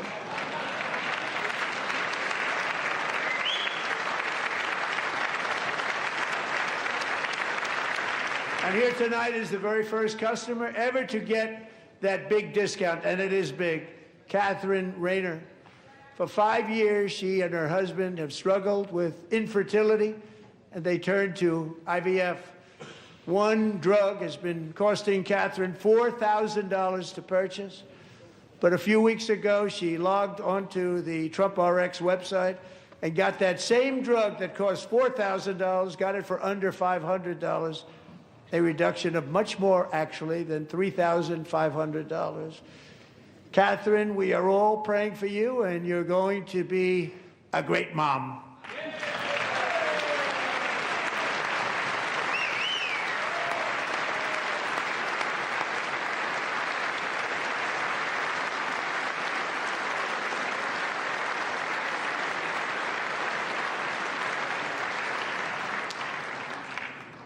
So now I'm calling on Congress to codify my most favored nation program into law. Now, the one thing, I'm not sure it matters because it's going to be very hard for somebody that comes along after me to say, let's raise drug prices by 700 or 800%. But John and Mike, if you don't mind, codify it anyway. They may do it. Codify it anyway. Thank you. Many Americans are also concerned that energy demand from AI data centers could unfairly drive up their electric utility bills. Tonight, I'm pleased to announce that I have negotiated the new Ratepayer Protection Pledge. You know what that is? We're telling the major tech companies that they have the obligation to provide for their own power needs. They can build their own power plants as part of their factory so that no one's prices will go up. And in many cases, prices of electricity will go down for the community and very substantially down. This is a unique strategy never used in this country before. We have an old grid. It could never handle the kind of numbers, the amount of electricity that's needed. So I'm telling them they can build their own plant. They're going to produce their own electricity. It will ensure the company's ability to get electricity while at the same time lowering prices of electricity for you, and could be very substantial for all of you cities and towns. You're going to see some good things happen over the next number of years. Another pillar of the American dream that has been under attack is home ownership. With us tonight is Rachel Wiggins, a mom of two from Houston. She placed bids on 20 homes and lost all of those bids to gigantic investment firms that bypassed inspection, paid all cash, and turned those houses into rentals, stealing away her American dream. She was devastated. Stories like this are why last month I signed executive order to ban large Wall Street investment firms from buying up in the thousands single-family homes.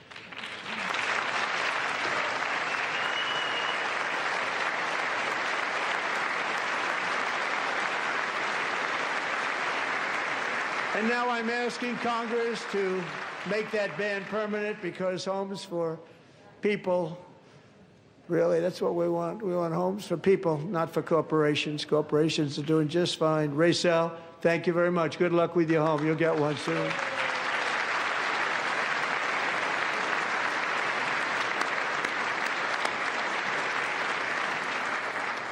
We're also working to make it easier for Americans to save for retirement.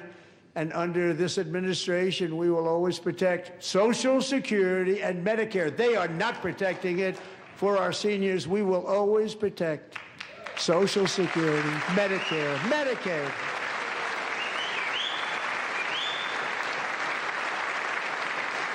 Since I took office, the typical 401k balance is up by at least $30,000. That's a lot of money. We have millions and millions of people, because the stock market has done so well, setting all those records. Your 401ks are way up. Yet half of all of working Americans still do not have access to a retirement plan with matching contributions from an employer. To remedy this gross disparity, I'm announcing that next year my administration will give these oft-forgotten American workers, great people, the people that built our country, access to the same type of retirement plan offered to every federal worker. We will match your contribution with up to $1,000 each year. As we ensure that all Americans can profit from a rising stock market, let's also ensure that members of Congress cannot corruptly profit from using insider information.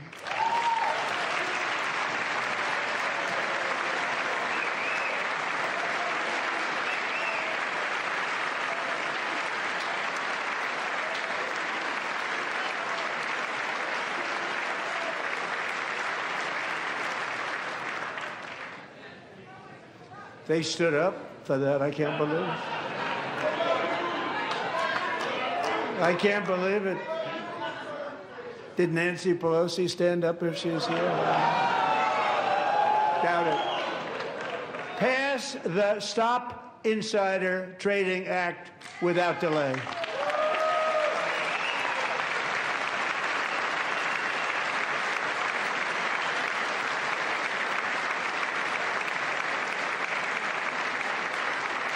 I wasn't sure if anybody, even on this side, was going to applaud for that. I'm very impressed. Thank you. I'm very impressed.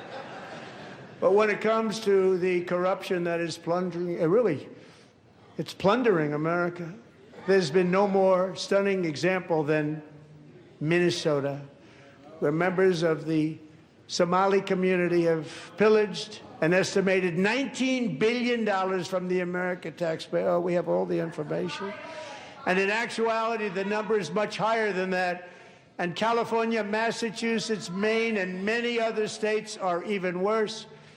This is the kind of corruption that shreds the fabric of a nation, and we are working on it like you wouldn't believe. So tonight, although started 4 months ago, I am officially announcing the war on fraud to be led by our great Vice President, J.D. Vance.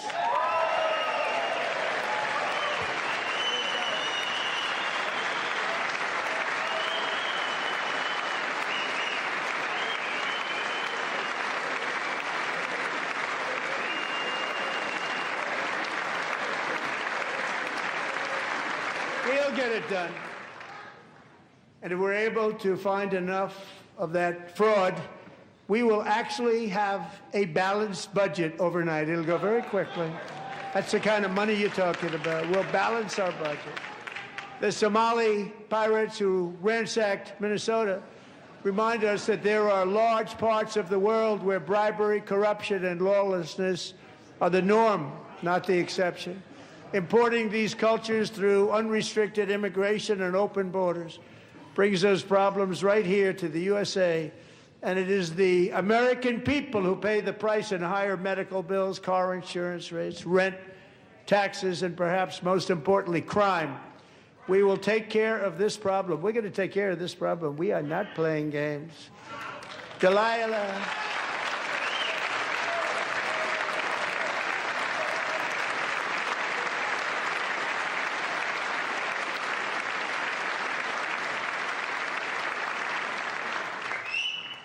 Delilah Coleman was only 5 years old in June 2024 when a 18-wheel tractor trailer plowed into her stopped car traveling at 60 miles an hour or more.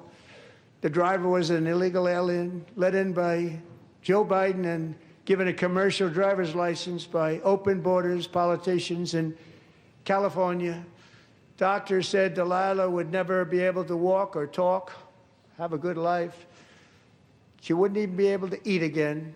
But against all odds, she is now in the first grade learning to walk.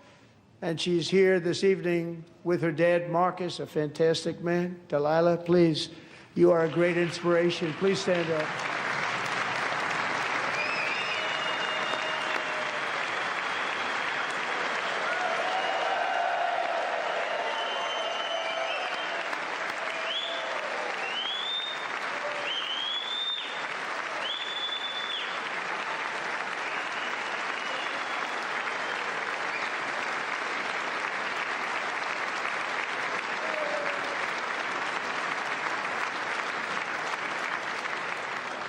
Thank you, Delilah.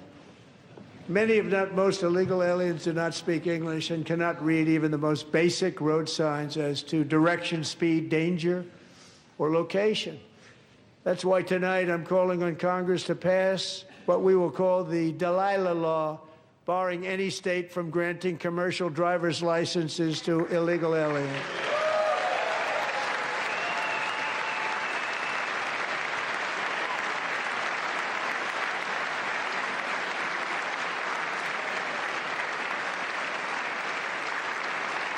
And yesterday, as you probably saw at the White House, I hosted a ceremony with Americans who lost their treasured loved ones to the scourge of illegal immigration. People came into our country, how we allowed this to happen with our open borders. These are the angel moms and families that for decades our government betrayed and our media totally ignored. It was terrible. Hard to believe, actually. In 2023, a 16-year-old high school cheerleader named Elizabeth Medina was supposed to perform in her town's Christmas parade, but she never arrived. Her mother, Jacqueline, went home to look for her, and she found her lying dead in a bathtub, bleeding profusely after being stabbed 25 times. Elizabeth's killer was a previously arrested illegal alien who had broken in and brutally extinguished the brightest light in her family's life, violently and viciously. Her heartbroken mother is in the gallery to remind everyone in this chamber exactly why we are deporting illegal alien criminals to our country at record numbers, and we're getting them the hell out of here fast. We don't want them.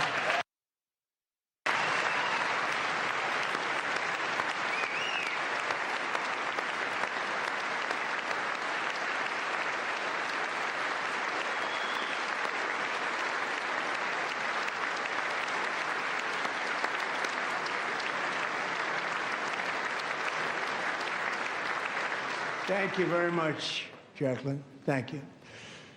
We can never forget that many in this room not only allowed the border invasion to happen before I got involved, but indeed they would do it all over again if they ever had the chance. If they ever got elected, they would open up those borders to some of the worst criminals anywhere in the world. The only thing standing between Americans and a wide open border right now is President Donald J. Trump and our great Republican patriots in Congress. Thank you. Thank you.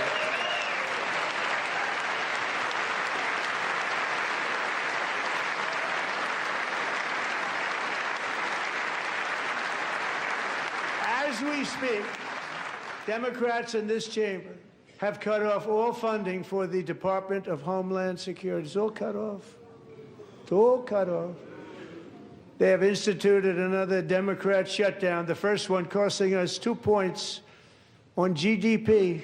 2 points we lost on GDP, which probably made them quite happy, actually. Now they have closed the agency responsible for protecting Americans from terrorists and murderers. Tonight I'm demanding the full and immediate restoration of all funding for the border security, homeland security of the United States, and also for helping people clean up their snow. We have no money because of the Democrats, and it would be nice.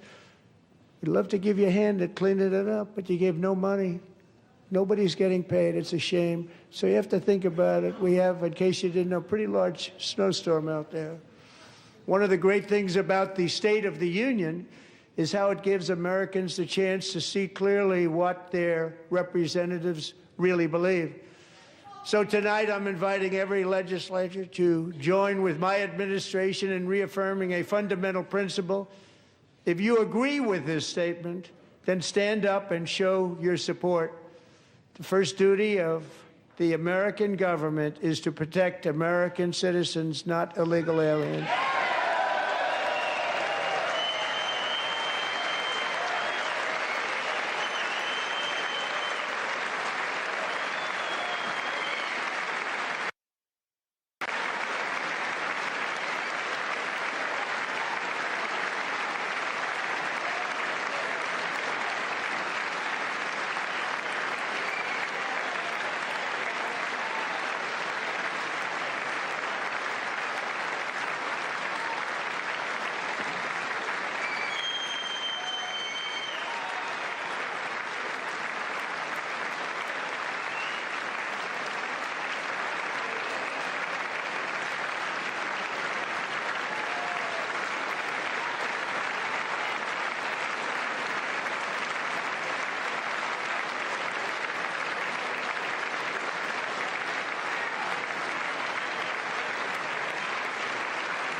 Isn't that a shame? You should be ashamed of yourself not standing up. You should be ashamed of yourself. That is why I'm also asking you to end deadly sanctuary cities that protect the criminals and enact serious penalties for public officials who block the removal of criminal aliens. In many cases, drug lords, murderers all over our country, they're blocking the removal of these people out of our country, and you should be ashamed of yourself.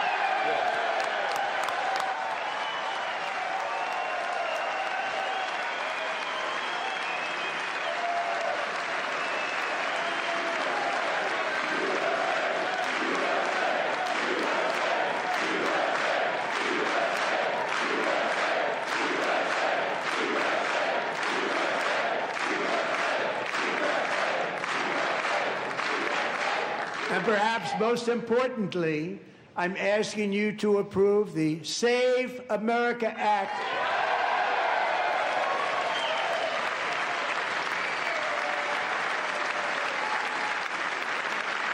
To stop illegal aliens and others who are unpermitted persons from voting in our sacred American elections. The cheating is rampant in our elections. It's rampant. It's very simple. All voters must show voter ID.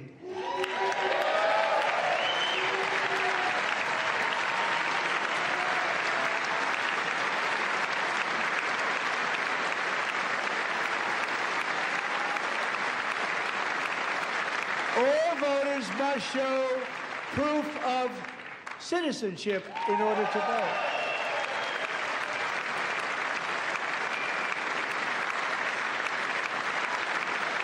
And no more crooked mail-in ballots except for illness, disability, military, or travel. None. And this should be an easy one. And by the way, it's polling at 89%, including Democrats. 89%.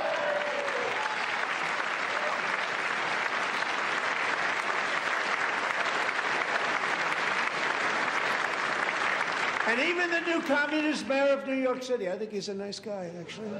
Speak to him a lot. Bad policy, but nice guy. Just said they want people to shovel snow. They got hit hard. Wants them to shovel snow, but if you apply for that job, you need to show 2 original forms of ID and a Social Security card. Yet they don't want identification for the greatest privilege of them all, voting in America. No, it's no good. No good. Both Republicans and Democrats overwhelmingly agree on the policy that we just enunciated. And Congress should unite and enact this common sense, country-saving legislation right now, and it should be before anything else happens.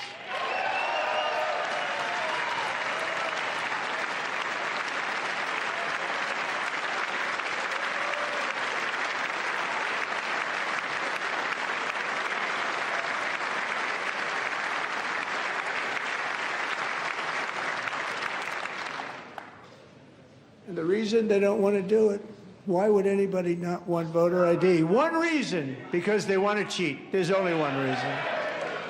They make up all excuses. They say it's racist. They come up with things you almost say, what imagination they have. They want to cheat. They have cheated. And their policy is so bad that the only way they can get elected is to cheat. And we're going to stop it. We have to stop it, John.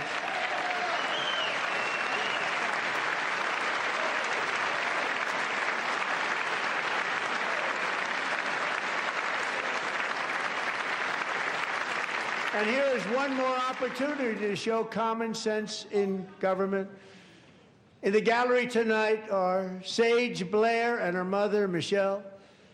In 2021, Sage was 14 when school officials in Virginia sought to socially transition her to a new gender, treating her as a boy and hiding it from her parents. Hard to believe, isn't it? Before long, a confused Sage ran away from home after she was found in a horrific situation in Maryland. A left-wing judge refused to return Sage to her parents because they did not immediately state that their daughter was their son. Sage was thrown into an all-boys state home and suffered terribly for a long time. But today, all of that is behind them because Sage is a proud and wonderful young woman with a full-ride scholarship to Liberty University. Sage and Michelle, please stand up.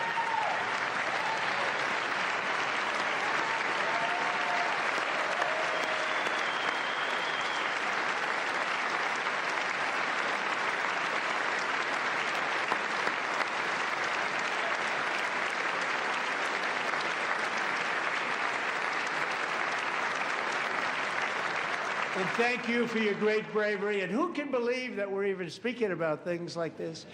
15 years ago, if somebody was up here and said that, they'd say, what's wrong with him?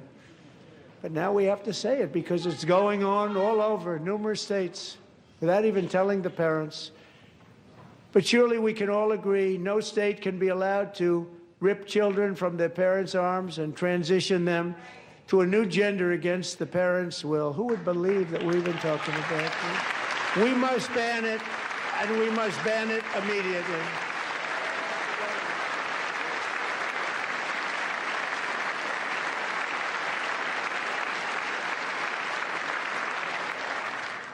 Look, nobody stands up. These people are crazy, I'm telling you. They're crazy.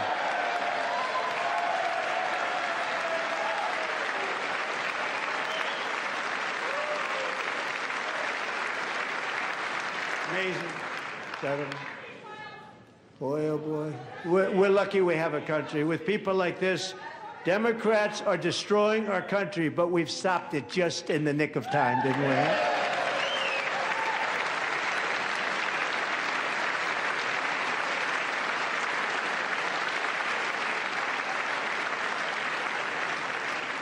No one cares more about protecting America's youth than our wonderful First Lady, now a movie star. She's a movie star. Can you believe it? Who would have believed that?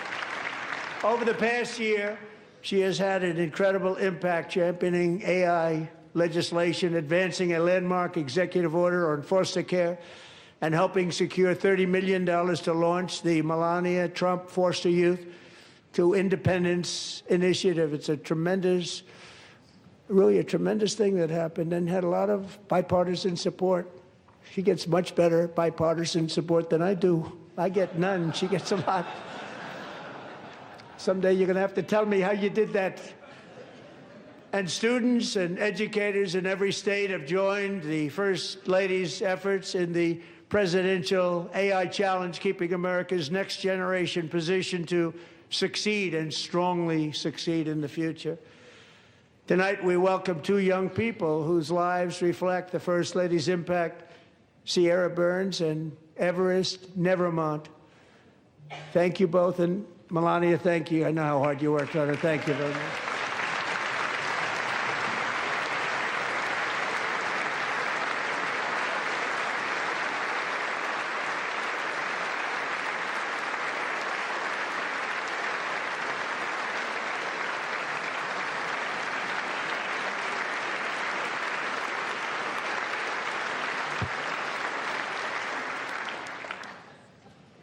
I'm very proud to say that during my time in office, both the first 4 years and in particular this last year, there has been a tremendous renewal in religion, faith, Christianity, and belief in God.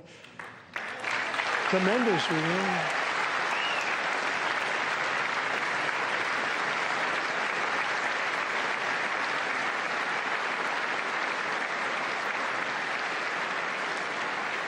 This is especially true among young people, and a big part of that had to do with my great friend, Charlie Kirk, a great guy, great man.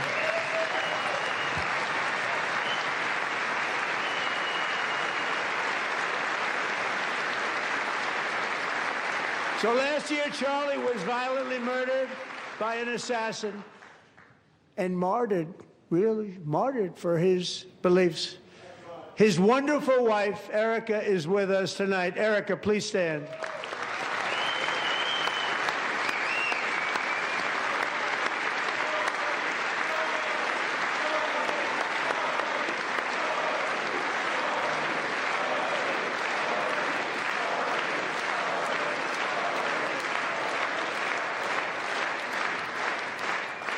Thank you, Erica. Been through a lot. In Charlie's memory, we must all come together to reaffirm that America is one nation under God, and we must totally reject political violence of any kind.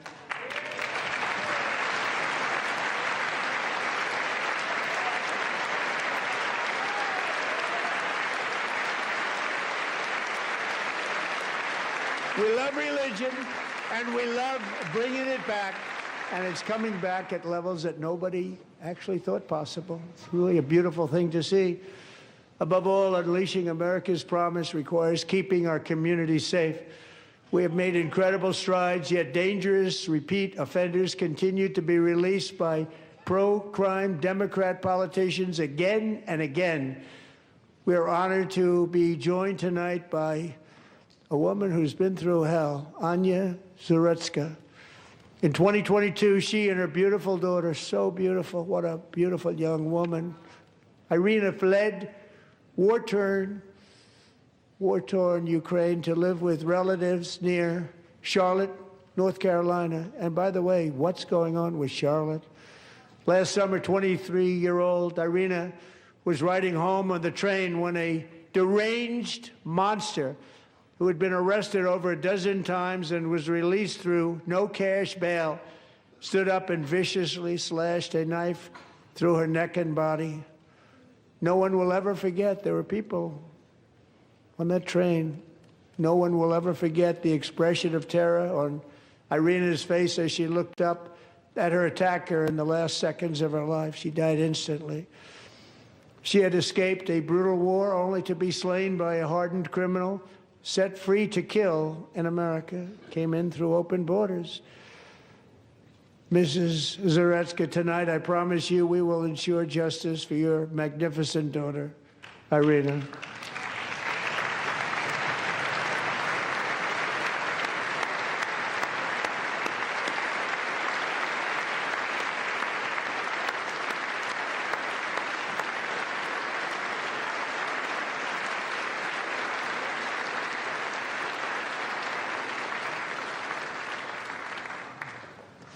How do you not stand? How do you not stand? I'm asking this Congress to pass tough legislation to ensure that violent and dangerous repeat offenders are put behind bars, and importantly, that they stay there.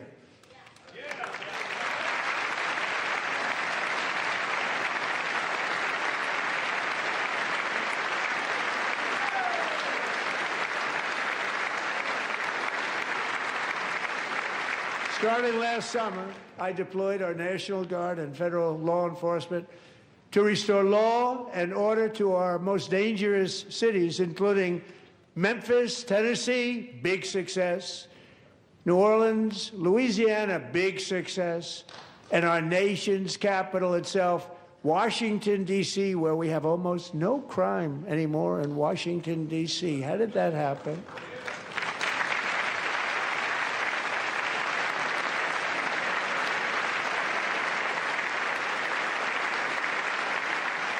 In fact, crime in Washington is now at the lowest level ever recorded, and murders in D.C. this January were down close to 100% from a year ago.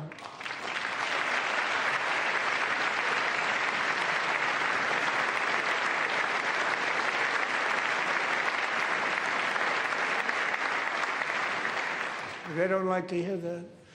One of the sick people, one of the brave service members who helped achieve this stunning turnaround was 20-year-old West Virginia Army National Guard Specialist Sarah Beckstrom.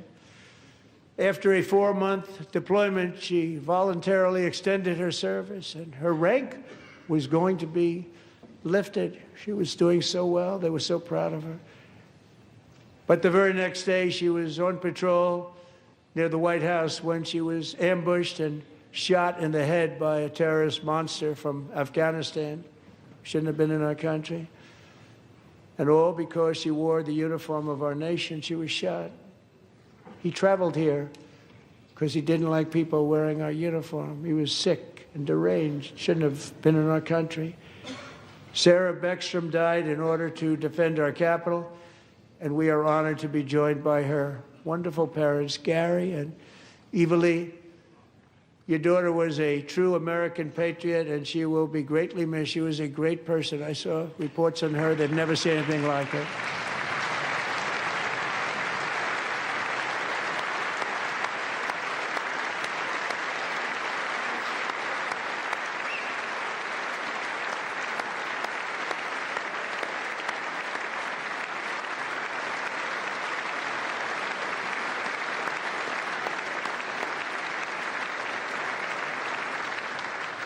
So sorry. Thank you very much. She's a great young lady. I saw reports that were like, perfect. She was perfect. Serving alongside Sarah that day was Staff Sergeant Andrew Wolf. The terrorist shot Andrew in the head, and no one thought he could possibly make it. The two of them, Sarah and Andrew, both shot violently in the head. Neither was expected to make it.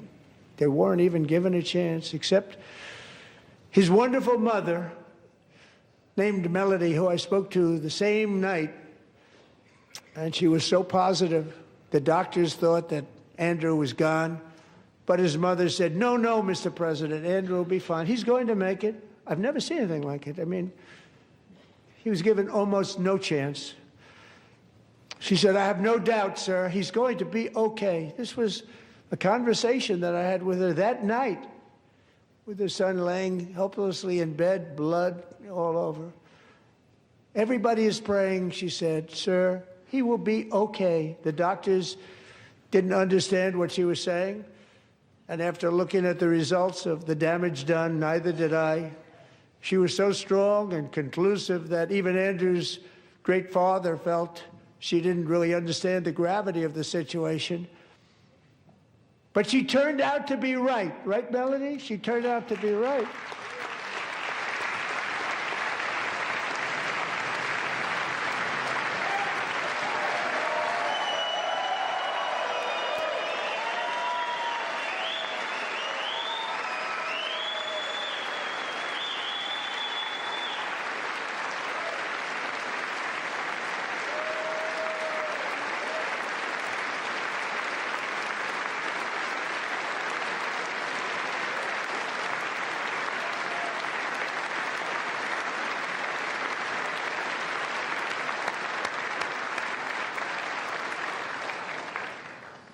Amazing, actually. I said, where does this woman come from? She's the most positive person I've ever met. With God's help, Andrew has battled back from the edge of death, and we're talking about the edge of death, on his way to a miraculous recovery. He's got a little work to do, but he's doing great. Nice to see you. He's a good-looking guy. Nice to see you. Thanks, Andrew. Thank you very much.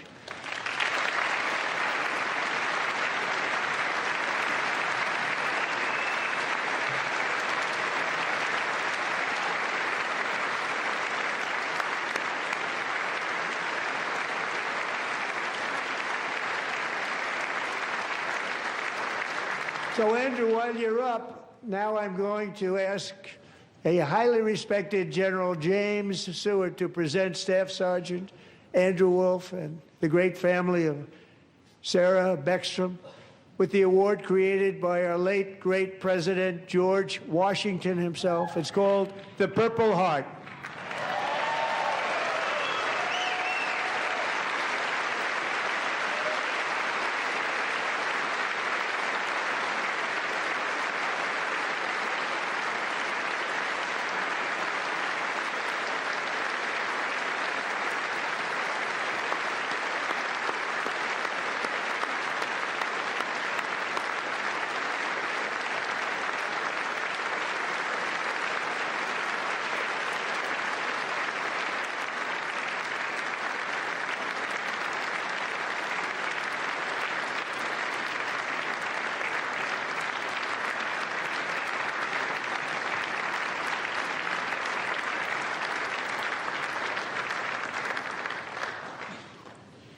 We love you all. Love you. We're proudly restoring safety for Americans at home, and we are also restoring security for Americans abroad. Our country has never been stronger. In my first 10 months, I ended 8 wars, including Cambodia. Isn't it funny? Sick people. Cambodia and Thailand, Pakistan and India. Would have been a nuclear war. 35 million people said the Prime Minister of Pakistan would have died if it were not for my involvement. Kosovo and Serbia, Israel and Iran, Egypt and Ethiopia, Armenia and Azerbaijan, the Congo and Rwanda, and of course the war in Gaza, which proceeds at a very low level. It's just about there. And I want to thank Steve Witkoff and Jared Kushner for your help. Thank you, Steve. Thank you, Jared.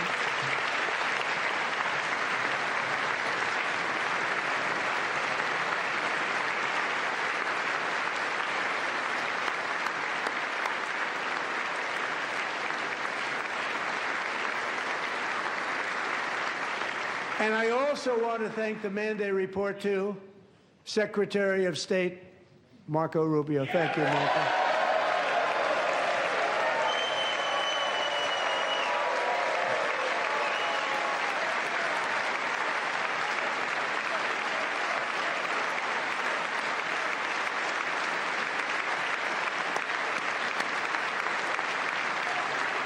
People don't like you. You know, Marco got 100% of the votes when he was in confirmation. I think our next one was about 54%. And some of the Democrats are now saying, I can't believe we approved that guy. And he said it's an honor that they feel that way, right, Marco? You have done a great job, great Secretary of State. I think he'll go down as the best ever.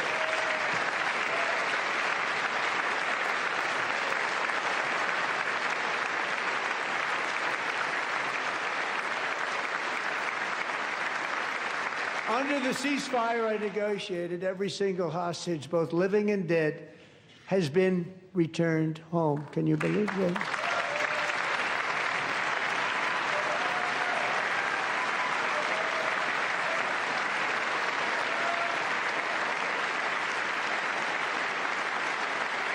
Nobody thought it was possible.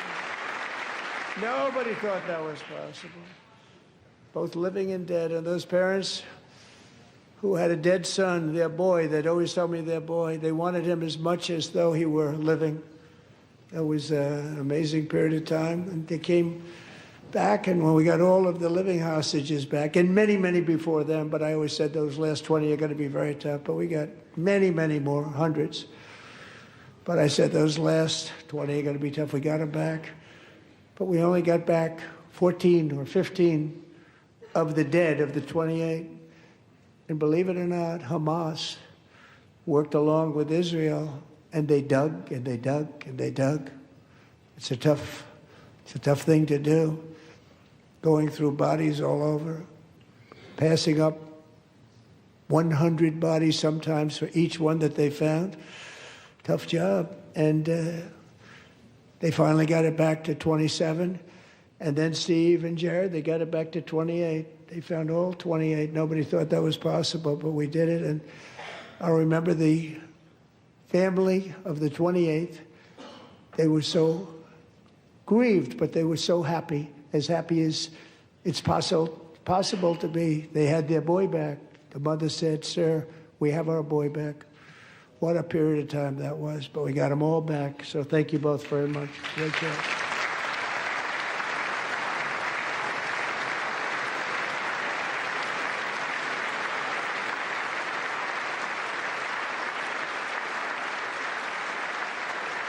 And we're working very hard to end the 9th war, the killing and slaughter between Russia and Ukraine, where 25,000 soldiers are dying each and every month. Think of that, 25,000 soldiers are dying a month.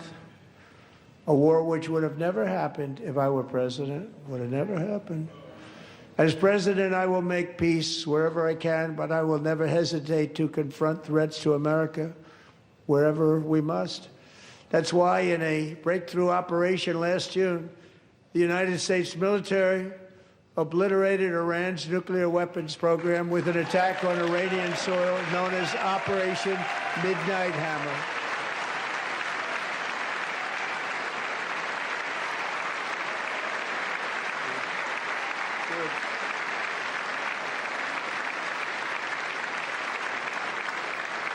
For decades, it had been the policy of the United States never to allow Iran to obtain a nuclear weapon. Many decades. Since they seized control of that proud nation 47 years ago, the regime and its murderous proxies have spread nothing but terrorism and death and hate. They've killed and maimed thousands of American service members and hundreds of thousands and even millions of people with what's called roadside bombs. They were the kings of the roadside bomb.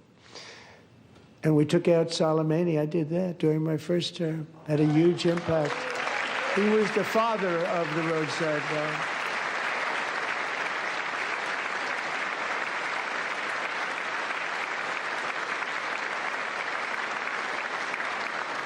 And just over the last couple of months with the protests, they've killed at least, it looks like, 32,000 protesters. 32,000 protesters in their own country. They shot them and hung them. We stopped them from hanging a lot of them with the threat of serious violence. But this is some terrible people. They've already developed missiles that can threaten Europe and our bases overseas, and they're working to build missiles that will soon reach the United States of America. After Midnight Hammer, they were warned to make no future attempts to rebuild their weapons program, and in particular, nuclear weapons. Yet they continue, starting it all over. We wiped it out, and they want to start all over again, and are at this moment again pursuing their sinister ambitions. We are in negotiations with them. They want to make a deal, but we haven't heard those secret words. We will never have a nuclear weapon. My preference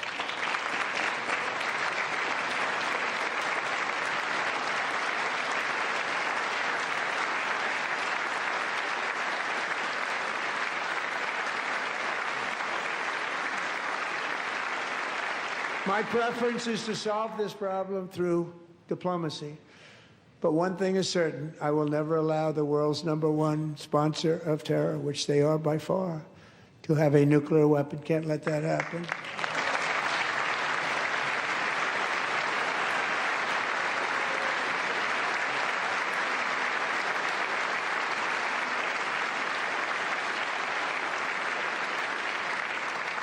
And no nation should ever doubt America's resolve. We have the most powerful military on earth. I rebuilt the military in my first term. We're going to continue to do so. Also, we just approved a $1 trillion budget. We have no choice. We have to be strong because hopefully we will seldom have to use this great power that we built together.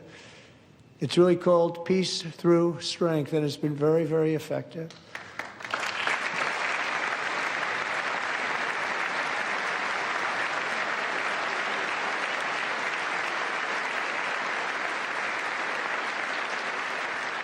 So thanks to Republicans in Congress, we're investing that record number of dollars, have no choice, in the United States Armed Forces. Also creating a lot of jobs, but we're not even doing it for that reason. Because as I said, we have more jobs, more people working today than ever before in the history of our country. And NATO countries are friends and allies. They are. They're our friends and they're our allies. Have just agreed at my very strong request to pay 5% of GDP for military defense rather than the 2%, which they weren't paying. We were paying for almost all of NATO. Now they're paying 5 as opposed to not paying 4.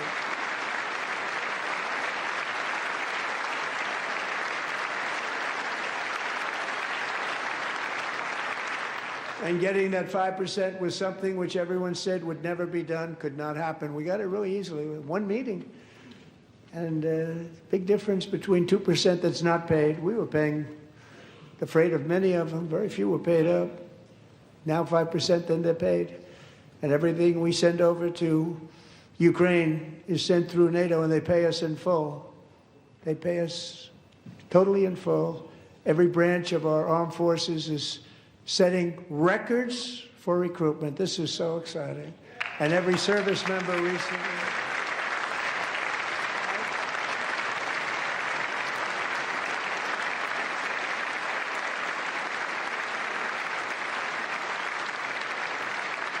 And every service member recently received a warrior dividend of $1,776.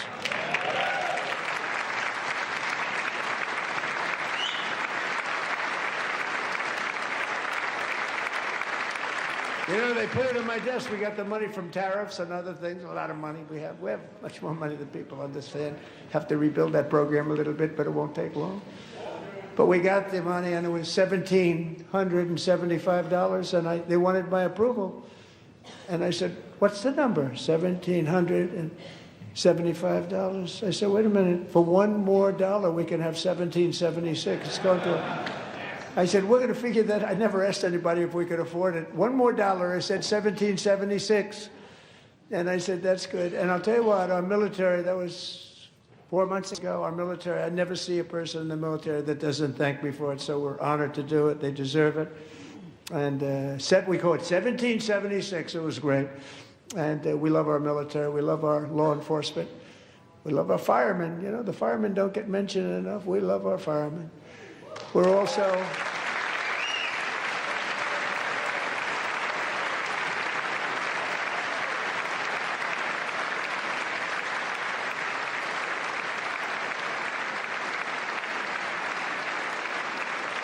We're also restoring American security and dominance in the Western Hemisphere, acting to secure our national interests and defend our country from violence, drugs, terrorism, and foreign interference. For years, large swaths of territory in our region, including large parts of Mexico, really large parts of Mexico, have been controlled by murderous drug cartels. That's why I designated these cartels as foreign terrorist organizations, and I declared illicit fentanyl as a weapon of mass destruction.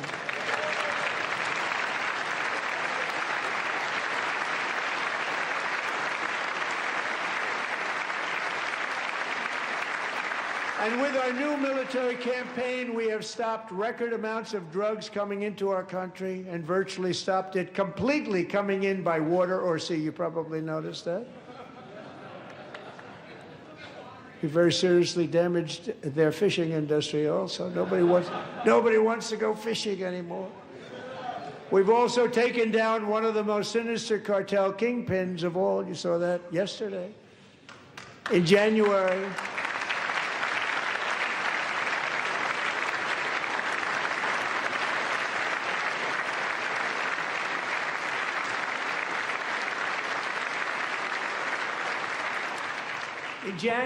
elite American warriors carried out one of the most complex, spectacular feats of military competence and power in world history. No one's seen anything like it. Foreign leaders, I won't tell you who, called me and they said, very impressive, very impressive.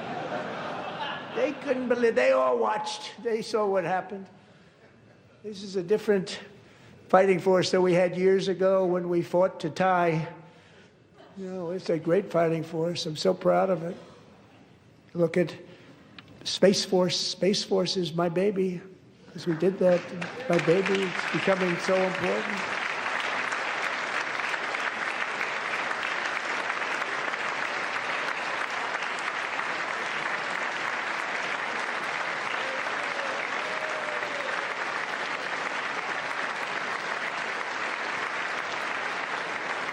And America's armed forces overwhelmed all defenses and utterly defeated an enemy, good fighters, to end the reign of outlaw dictator Nicolas Maduro and bring him to face American justice.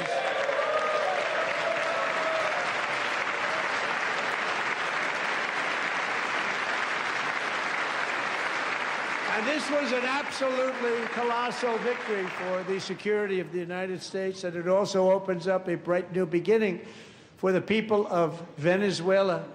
We're working closely with the new president of Venezuela, Delcy Rodriguez, to unleash extraordinary economic gains for both of our countries and to bring new hope to those who have suffered so terribly.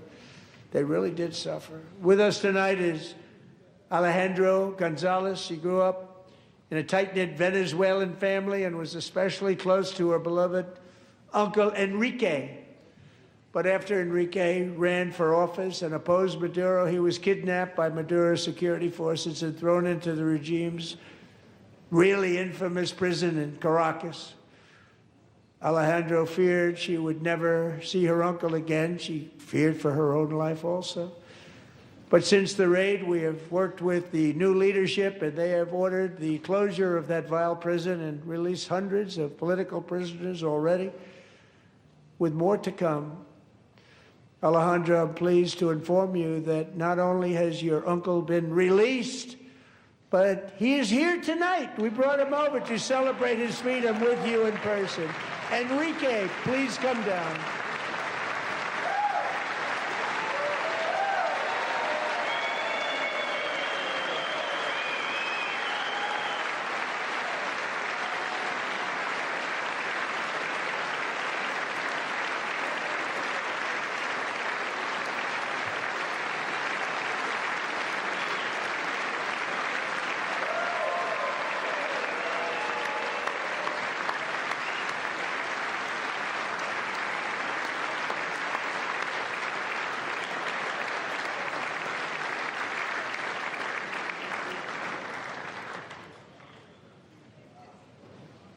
Thank you, Enrique. Have a good time. Nice to have you back, Enrique. There were many heroes on that January raid to capture Maduro. Really great heroes. It was very dangerous. They knew we were coming. They were all set. But the deeds of one warrior that night will live forever in the eternal chronicles of military valor. Chief Warrant Officer 5, Eric Slover, planned the mission and was the flight lead in the cockpit of the first helicopter, a big, beautiful, powerful helicopter. It was a massive Chinook carrying, as you can imagine, many American warfighters. Wearing the dog tags his wife Amy had blessed with holy water before he left. She knew it was going to be a rough one. Eric steered the Chinook under the cover of night and descended swiftly upon Maduro's heavily protected military fortress. This was a major military installation, protected by thousands of soldiers and guarded by Russian and Chinese military technology. How did that work out? Not too good. While preparing to land, enemy machine guns fired from every angle, and Eric was hit very badly in the leg and hip, one bullet after another. He absorbed 4 agonizing shots, shredding his leg into numerous pieces. And yet, despite the fact that the use of his legs was vital to successful helicopter flight, legs are the most important part of flying a helicopter. To deliver the many commandos who would capture and detain Maduro was the only thing Eric was thinking about. Then, even as he was gushing blood, which was flowing back down the aisle, helicopter lands at a steep angle. The machine gun stood right in front of him. They were right in front of him, 2 machine gunners who escaped the wrath of the previous planes. Eric maneuvered his helicopter with all of those lives and souls to face the enemy and let his gunners eliminate the threat. Turned the helicopter around so the gunners could take care of business, saving the lives of his fellow warriors from what could have been a catastrophic crash deep in enemy territory. Only after safely landing the helicopter with all the warriors aboard in the exact right spot, which was vital to the mission. We probably would have had to maybe cancel the mission if that didn't happen. Eric told his co-pilot, also wounded, but not as gravely, to take over. I'm about ready to pass out. The success of the entire mission and the lives of his fellow warriors hinge on Eric's ability to take the searing pain. It was unbelievable what's happened to his legs of the bullets and keep on flying and landing, and people knew what was happening. Everybody in the back of the helicopter knew because they saw the blood pouring down the aisle. Chief Warrant Officer Slover is still recovering from his serious wounds, but I'm thrilled to say that he is here tonight with his wife Amy, Eric, and Amy, come on in.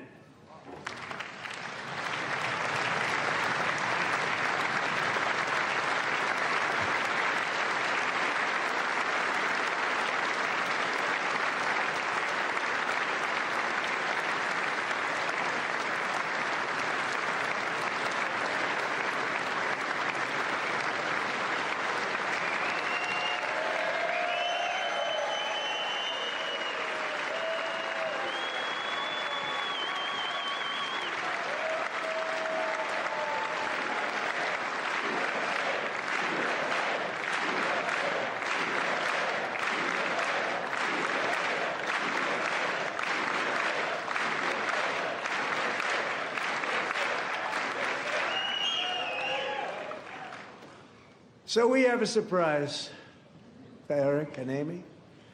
In recognition of Eric's actions above and beyond the call of duty, I would now like to ask General Jonathan Braga to present Chief Warrant Officer Slover with our nation's highest military award, the Congressional Medal of Honor.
Well, thank you very much, Eric and Amy.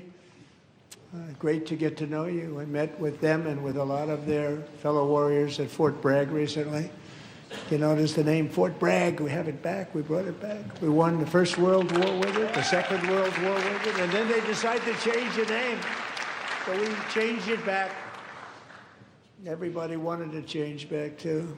And 10 of Eric's fellow warriors from that incredible night of victory will also be receiving medals at a private ceremony that will soon be held at the White House. And Eric will be there.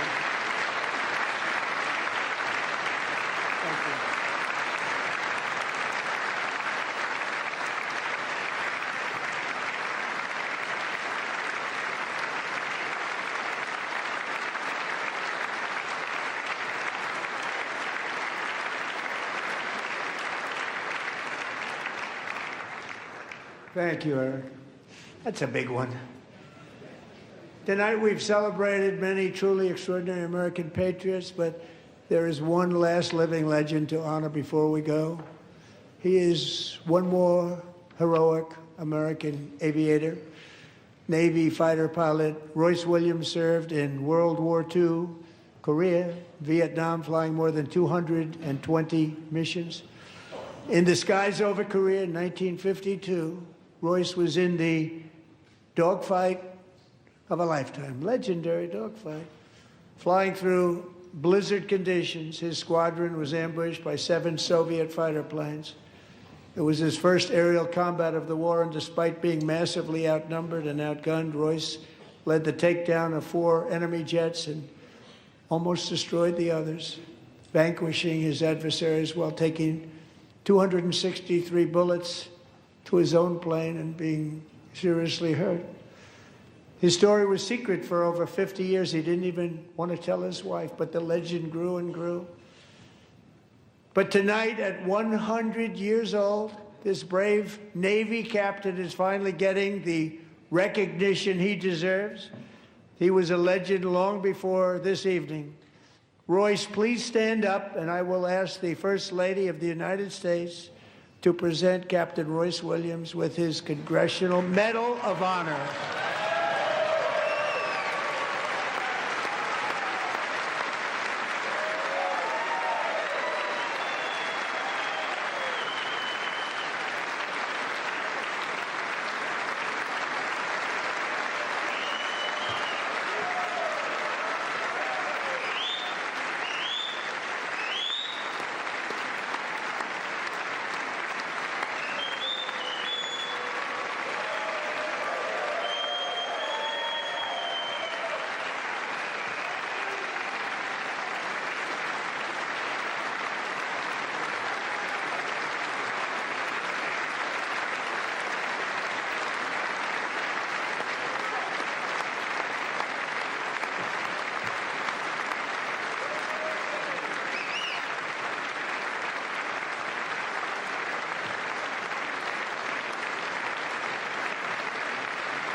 Thank you, Royce, and thank you, Eric.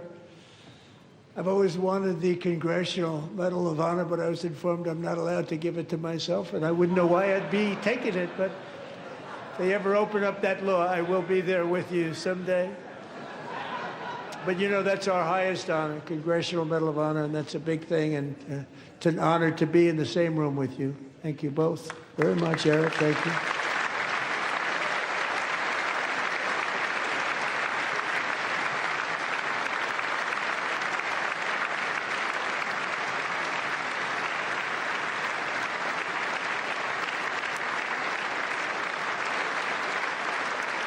Thank you. 250 years is a long time in the life of a nation, but in another sense, it's really a mere moment in the eye of history. Two of the gentlemen we met in the gallery this evening took their first breaths 1 century ago, 100 years before that, on July 4th, 1826, the author of the Declaration of Independence, brilliant, Thomas Jefferson, drew his last breath. Just a single long human lifespan separates the giants who declared and won our independence from the heroes who stand among us tonight. Everything our nation has done, everything we have achieved, has been the work of those few great lifetimes.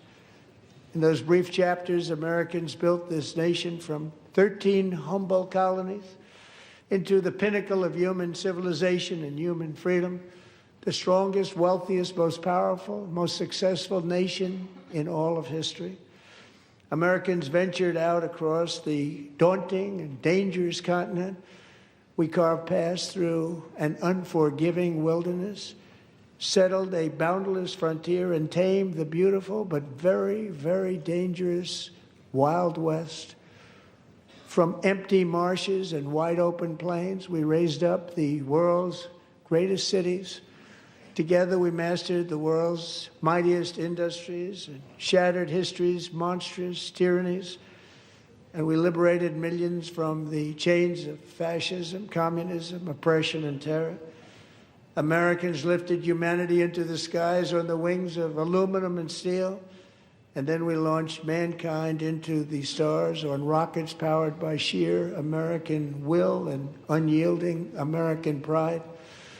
We wired the globe with our ingenuity. We captivated the planet with American culture. And now we are pioneering the next great American breakthroughs that will change the entire world. All of this and so much more is the enduring legacy, unmatched glory of the hardworking patriots who built and defended this country and who still carry the hopes and freedoms on all of humanity's backs. For years they were forgotten, betrayed, and cast aside, but that great betrayal is over and they will never be forgotten again, because when the world needs courage, daring, vision, and inspiration, it is still turning to America. And when God needs a nation to work his miracles, he knows exactly who to ask. There is no challenge Americans cannot overcome, no frontier too vast for us to conquer, no dream too bold for us to chase, no horizon too distant for us to claim. For our destiny is written by the hand of providence, and these first 250 years were just the beginning. From the rugged border towns of Texas to the heartland villages of Michigan, from the sun-kissed shores of Florida to the endless fields of the Dakotas, and from the historic streets of Philadelphia to right here in our nation's capital, Washington, D.C., the golden age of America is upon us. The revolution that began in 1776 has not ended. It still continues because the flame of liberty and independence still burns in the heart of every American patriot. And our future will be bigger, better, brighter, bolder, and more glorious than ever before. Thank you, God bless you, and God bless America.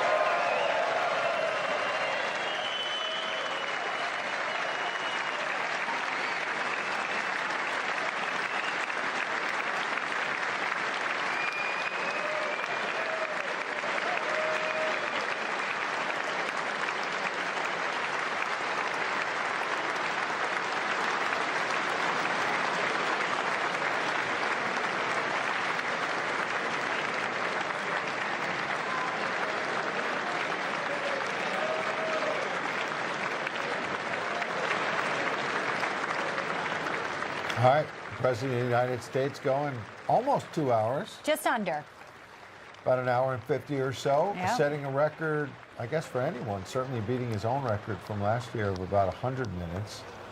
And he seems to be in great spirits, seems to be very strong, shaking hands with the military leaders there. He began with a very simple, our nation is back. Bigger, better, stronger than before. And that was the theme he wanted to hit, both in talking about the economy coming back, our strength around the world coming back, and really framing this thematically as America 250, patriotism, the Team USA players, and all of these heroes he brought out, one after the other, you know, ordinary people doing extraordinary things.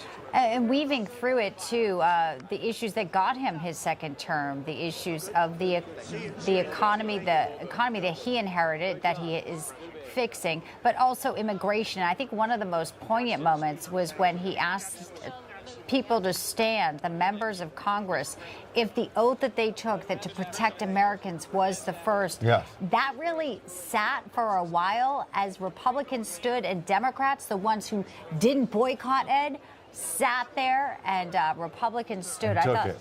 that was one of the moments, and of course, Al Green trying to have another viral moment early on after Absolutely. his disruption With a little last sign year. trying to disrupt him. But you're Let's- right, the energy's really strong here with his levels, despite Let's see if we this. can hear the president say anything. I think you should take the rest of the day off. I think we have to. We're going to Take the rest of the day off. Senator Kennedy. You killed it. Thank you. Thank you, Virginia. Great speech with the president. It was amazing. It really was. Home run. Really a grand slam. Grand slam. America loves you. Thank you. It was amazing. America loves you. Oh, look at this guy. I like that guy. I want that tie. Give me that tie. Thank you. Take that. Put your John initial. Just an initial. He's going to sign it. Said Troy Nell's. Yeah, Troy Nell's text. Next to Massey, of course, one of the biggest launching numbers.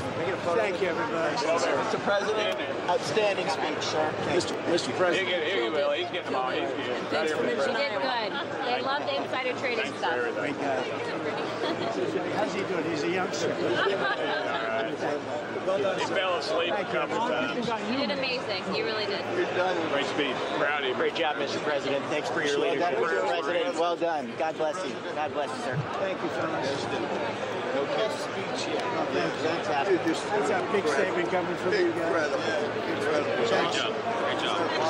Yes, sir. Love the finish. I'm the ambassador. Home run here. Great job. Great job. Thank you, everybody. Great job. Great. Thank you. Thank you. Thank you, everybody. That was the best speech. No, thank you very much. State of the Union speech I've ever heard. Really, the best ever? That's a nice coming from you. That's a big statement. It's also the longest. Great job, Congratulations, also the Mr. longest. President. Thank you. President. Thank you so much. Take care. Thank you very much. Still need to talk to you. Congratulations, Mr. President. Thank you. Mr. President. That's great.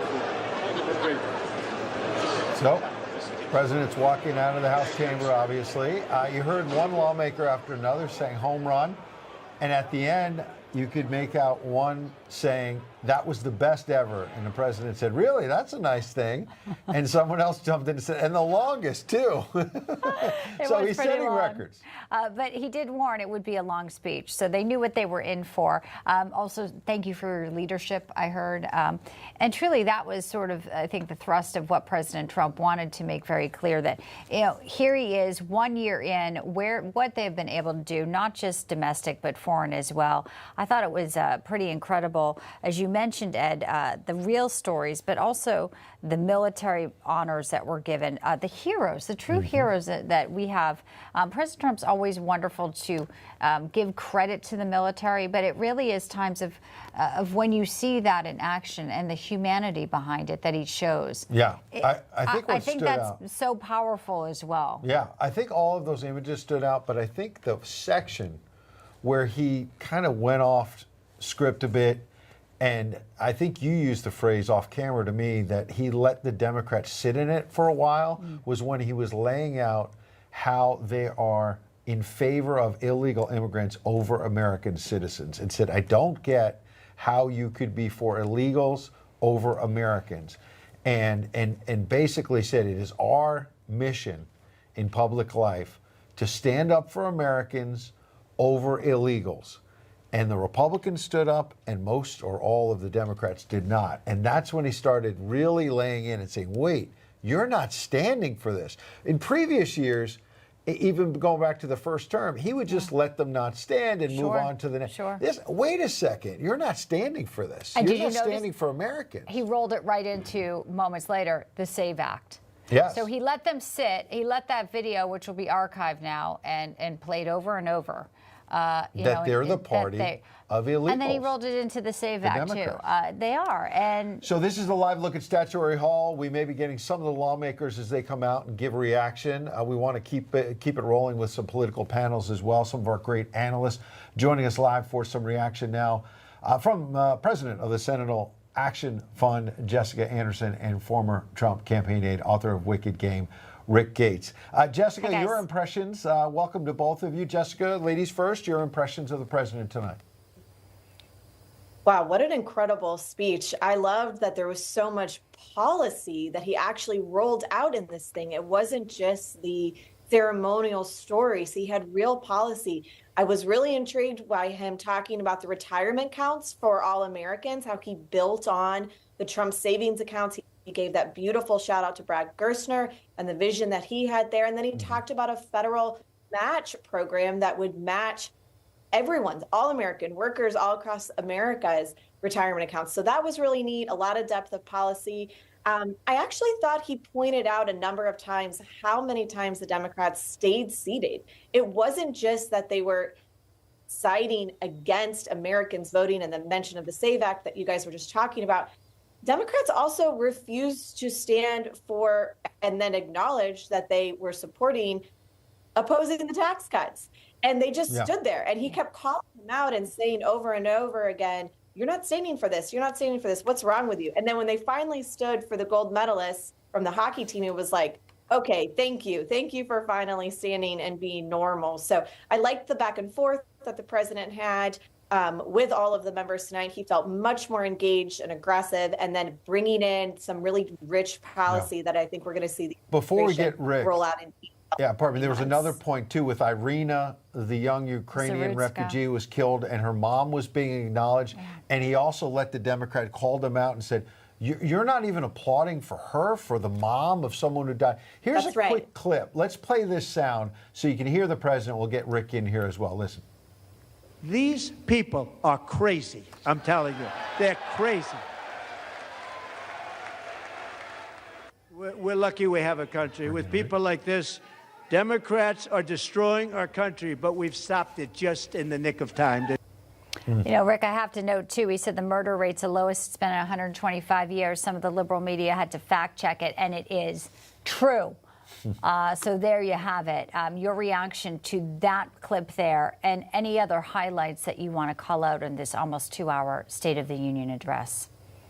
Yeah, look, I think there are two important things here tonight. You know, first, the president brought America together by using Americans, by showing the remarkable achievements and the sacrifices. I thought there were so many moments of patriotism, of feeling that I'm proud to be an American. And that's very hard to do in a State of the Union speech, you know, particularly when you got 50% of that chamber, you know, kind of going after you. And the second thing is he's a transformational president. He's taken a country that was almost on the brink of ruin, you know, a little over a year ago, and has really been able to bring it back economically. In 1705, the people of the Virginia colony gathered here. In terms of fighting and combating that. Hang on, Rick. All in all, this is a great springboard into the president campaigning and getting on the trail, you know, for the midterms. It was a fantastic speech. All right, Dan. Appreciate it, Rick. Here is Abigail Spanberger, the Democrat governor of Virginia, giving the official response. Unlike anything the world had ever seen could be. The United States was founded on the idea that ordinary people could reject the unacceptable excesses of poor leadership, band together to demand better of their government, and create a nation that would be an example for the world. And this year, as we celebrate 250 years since America declared our independence from tyranny, I can think of no better place to speak to you as we reflect on the current state of our union. Tonight, as we watched our nation's lawmakers gather for a joint session of Congress, we did not hear the truth from our president. So let's speak plainly and honestly. And let me ask you, the American people watching at home, 3 questions. Is the president working to make life more affordable for you and your family? Is the president working to keep Americans safe both at home and abroad? Is the president working for you? All right. Well, as I campaigned for governor last year, I traveled to every flavor corner of the Democrat response. We wanted to give that to you. As you just heard her asking questions, Ed, I think the clear answer is yes, President Trump is working for you to keep Americans safe at home and abroad, life more affordable. So when you look at sort of the response here from the Democrat, I think this is going to fall very flat and weak, especially since a lot of them decided not to even show up and boycott. Pleased to bring in some more commentary here. There is obviously a lot to get into. We had almost 2 hours of President Trump. Yeah. William Biagini, assistant editor at Campus Reform, and Justin Young with us as well. So I really feel like the president talking about the economy was something that was so important, and Jessica's also with us, I believe, still, was so important for Americans to hear directly from him. That was what one of the biggest messages going into tonight was, that maybe you haven't felt it yet, Ed, but these policies are kicking in. So for Spanberger to sit there and saying, is life more affordable? In many ways, real wages are up. Inflation is cooling. We saw the consumer confidence numbers today strong for the month of February. Yeah, no doubt about it. There's all kinds of economic signs that are pointing in the right direction. Spanberger, what's interesting about her is she's somebody who ran as a moderate in Virginia last year in the off-year elections, wins, and then immediately tilts left and is introducing all kinds of tax increases, wants to, dozens of new taxes, wants to tax Uber Eats deliveries, wants to tax pet grooming. And it's just absolutely insane what's going on in Virginia right now, and she's been called out. But the fact that she's being promoted now as the official Democrat response shows you that the party elders like Barack Obama want to see maybe someone like her showcased over Kamala Harris or Gavin Newsom, who they believe maybe can't win a presidential election. Right, exactly. And that's sort of why we didn't see AOC tonight, did we? No, I don't think she was there. And you saw Ilhan Omar and the faces of kind of the angry left who were there and trying to interrupt the president repeatedly. So guys, tell us who we actually have. Do we want to bring in our next panel? I'm sorry? All right, let's listen in to Governor Spanberger while the control room resets. I grew up in a house of service. My mother was a nurse, and my father was a career law enforcement officer. I began my career by following in my father's footsteps as a federal agent, working money laundering and narcotics cases. I work side by side with local and state police to keep our community safe and to uphold and enforce the law.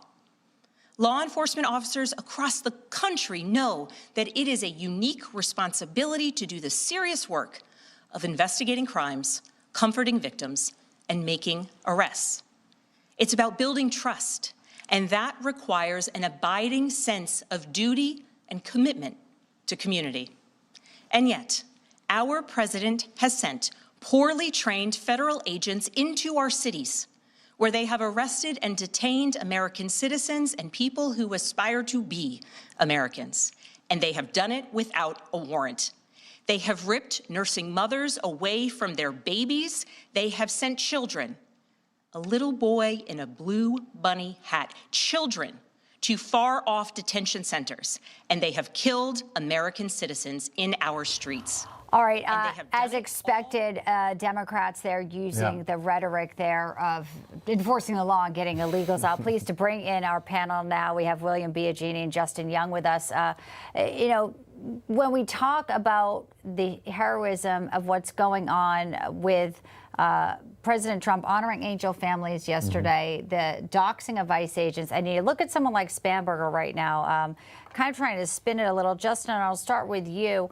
We also know that the F-ICE pin, Rashida Tlaib wearing one of those, despite Hakeem Jeffries hoping for silent defiance. They couldn't help themselves, could they, tonight in the State of the Union? No, I think they got worked by President Trump, and this was probably more of a decisive optics victory for him than it was last year when you had bad pictures and video of Democrats not cheering for a child who, has a disease getting a commendation by the Secret Service. This time, not only did they get the big moment where Donald Trump gave a very clear question of, are you for American citizens or illegal aliens? And then they, the cheer dragged on and on and on, which is probably going to be something that we will see over and over from now until the midterms. But also by the end of it, the Democrats didn't know whether or not they should stand up or sit down. And this, let me be very clear, was probably the best speech that Donald Trump has ever given. State of the Unions are oftentimes very challenging. They're very staid. They're very insider. They're very DC Beltway. This one was very commercial grade. It was there. It was Hollywood, as the reality television mind of Donald Trump can do. But I don't think that the Democrats came off well. And I think they thought they had the upper hand because the polling has been on their side recently. Yeah. William, to that point, it seemed like the Democrats looked very glum in addition to the hectoring. We were commenting off the air, as you pan the camera, it was like there was one miserable Democrat after another. And here's the president bringing out the gold medal winning Team USA hockey team. Yeah. And most people, unlike Ilhan Omar and others, are just jumping on their feet and smiling and applauding William. And the Democrats look glum throughout the whole thing.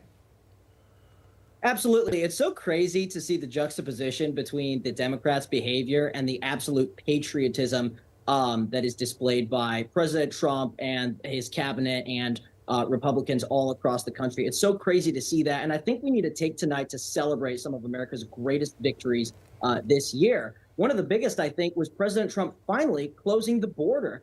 Encounters with illegal aliens are down at the lowest they've ever been in 50 years, since I believe 1970. That is a major, major win. And I can personally attest to how significant and historic this is. Back in 2024, I was one of the first reporters on scene at the southern border to cover what the immediate impacts of President Trump's victory were. And what I saw were many small groups of illegal aliens trying to get into the country as fast as possible because they knew that President Trump would shut the border down. And that's really my biggest takeaway from this State of the Union tonight, is that President Trump does what he says he's going to do. Yeah, you can see that. And he talked about how our enemies around the world are scared because he's brought that strength back around the world. Gentlemen, we appreciate it. Thanks for your insights tonight. Let's keep it rolling. Go live to the Capitol. Joining us now is Illinois Congressman Darren LaHood. Congressman, it's good to see you. I know your dad, Ray, has been a friend for a long time, and we see you keeping up the tradition in Congress. Probably the LaHood family has seen a lot of State of the Unions. Where does this one rank for you, sir? Well, the energy in the room was absolutely tremendous tonight, and obviously the president hit on so many wonderful points tonight. I got a real sense of patriotism in the room, particularly with the Olympic team being there, and then honoring obviously our heroes, our military heroes, many of our heroes from the floods in Texas and other things. But there was a real sense of pride, of patriotism, and I thought at the end the president made a tremendous pitch for how the America's promise and what our future holds. I thought that was very, very powerful. It was a really, really inspiring speech, and some people said it went on too long. Being in the chamber, you didn't notice it was 2 hours. You know, turnaround for the ages was one of the earlier lines as President Trump set the stage. Chants of USA were breaking out. I did want to also ask you how you felt it was.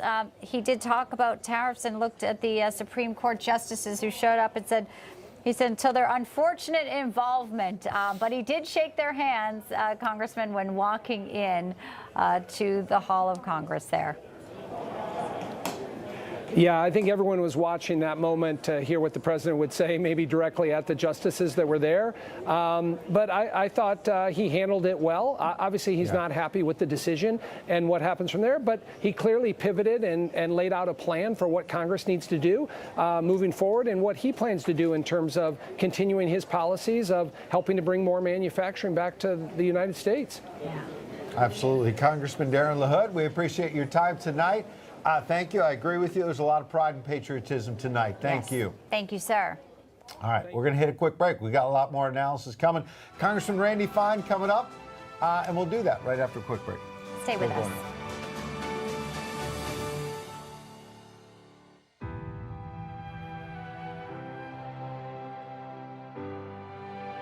Will you be able to afford your golden years? Do you worry how you'll make ends meet? You may be leaving up to $100,000 unclaimed. You need this special report. How to boost your Social Security and retirement by at least $100,000 or more. Get your free copy today. You've earned the benefits. Take advantage now.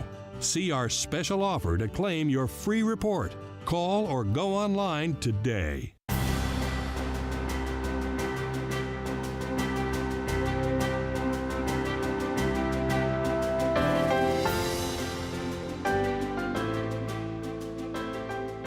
Tell me, is there some society you know that doesn't run on greed? You think Russia doesn't run on greed? You think China doesn't run on greed? What is greed? Of course, none of us are greedy. It's only the other fellow who's greedy. The world runs on individuals pursuing their separate interests. The great achievements of civilization have not come from government bureaus. Einstein didn't construct his theory under order from a bureaucrat. Henry Ford didn't revolutionize the automobile industry that way. In the only cases in which the masses have escaped from the kind of grinding poverty you're talking about, the only cases in recorded history are where they have had capitalism and largely free trade. If you want to know where the masses are worst off, it's exactly in the kinds of societies that depart from that. So that the record of history is absolutely crystal clear. That there is no alternative way so far discovered of improving the lot of the ordinary people that can hold a candle to the productive activities that are unleashed by a free enterprise system.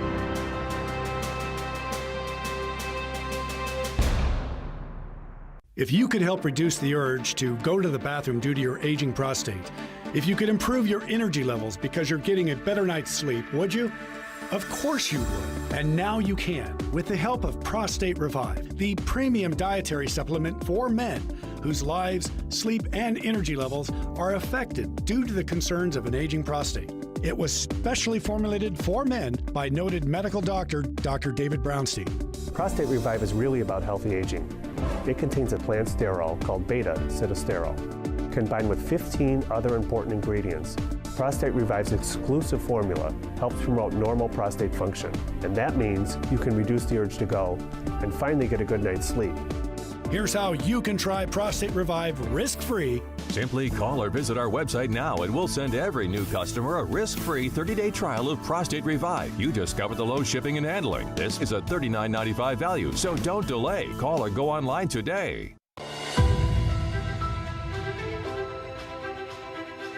And welcome back to our coverage of President Trump's State of the Union. I'm Bianca Della Garza along with Ed Henry. Thanks for being with us this evening here on N2. Historic speech for President Trump, almost 2 hours long, covering, of course, his advancements and achievements his first term, but really laying out the vision, including not just domestic but foreign policy as we look ahead to the rest of this year, including, questions about what may be the future of a potential strike on Iran. Absolutely. And honoring a lot of the war heroes as well that were there as special guests tonight. All right, let's bring in President and co-founder of Based Politics, owner of Athens Media, Hannah Cox. Hannah, good to see you. I'm looking at a lot of people on X and other platforms saying that what they saw the president do better than anything maybe is define the two parties. that the Republicans are for tax cuts. The Democrats were against it. The Republicans secured the border. Democrats. Republicans are for Americans. Democrats stand up for illegal aliens. That no president in either party has ever defined the parties just like that and the policies. Is that how you see it?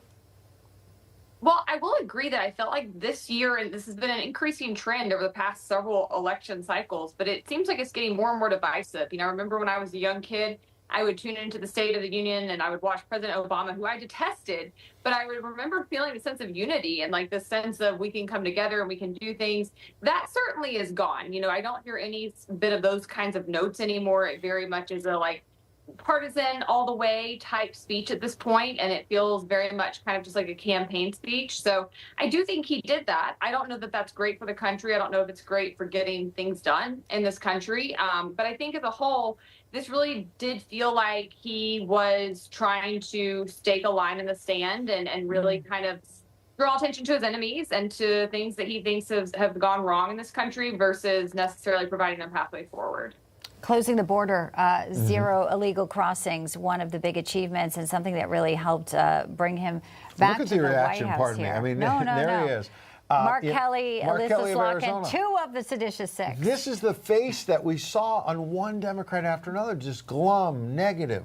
And to Hannah's point, I think there is no, there's really no reaching across the aisle. I think despite some of what President Trump was trying to do, whether it be bringing in the hockey team, we're still on the same team. We're all Americans here. But unfortunately, as you saw right there, Hakeem Jeffries, the Democrats who didn't boycott, the silent defiance that he asked. He did also shake Fetterman's hand going in, which I thought was actually, as Fetterman out of the left, has been the one who said respect the office. We'll play a little bit here. President Trump talking about the border.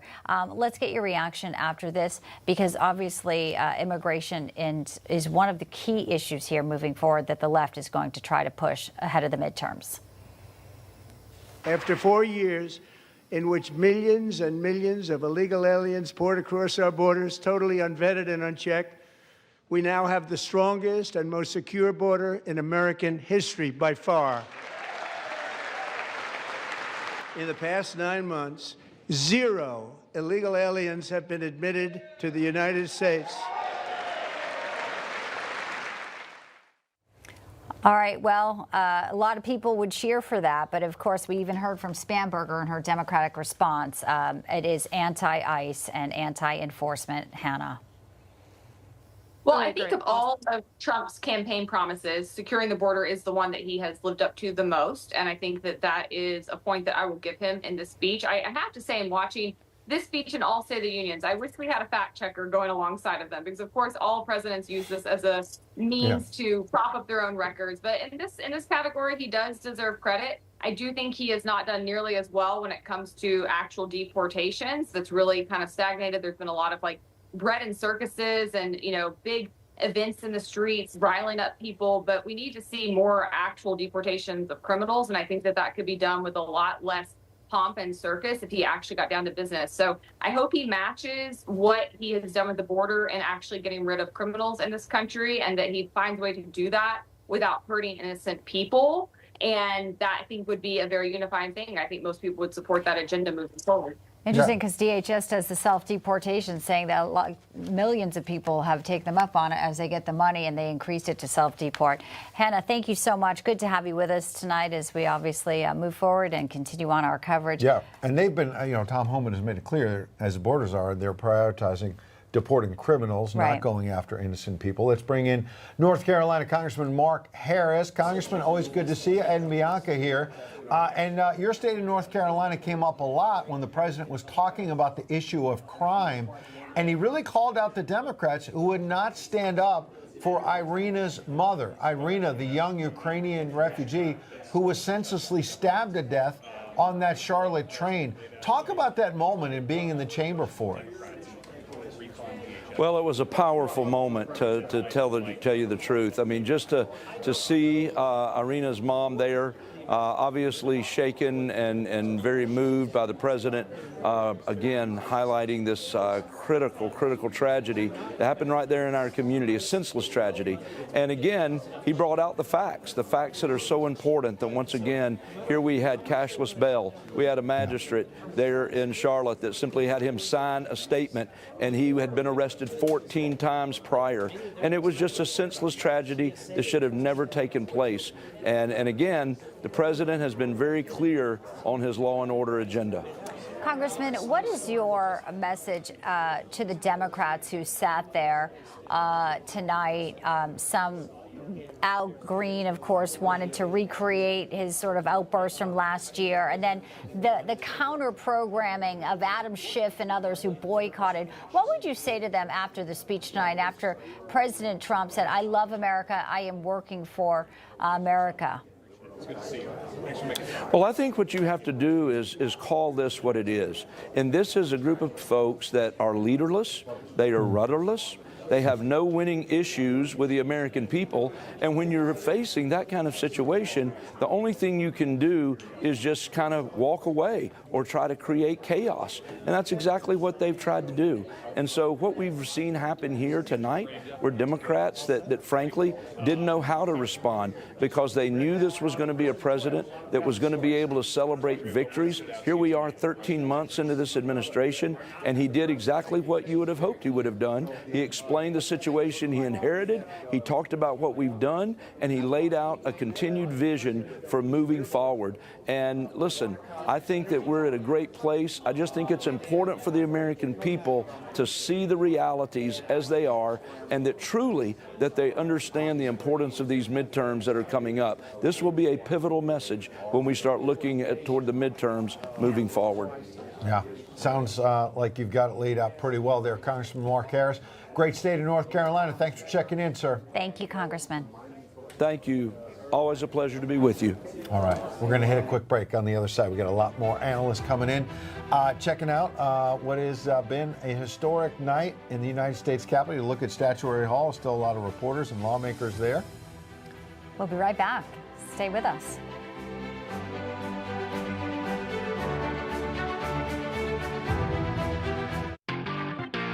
Nothing is off limits to David Harris Jr., and there's no apologies, because he's armed with common sense, real faith, and the truth. Don't miss him on The Pulse tonight.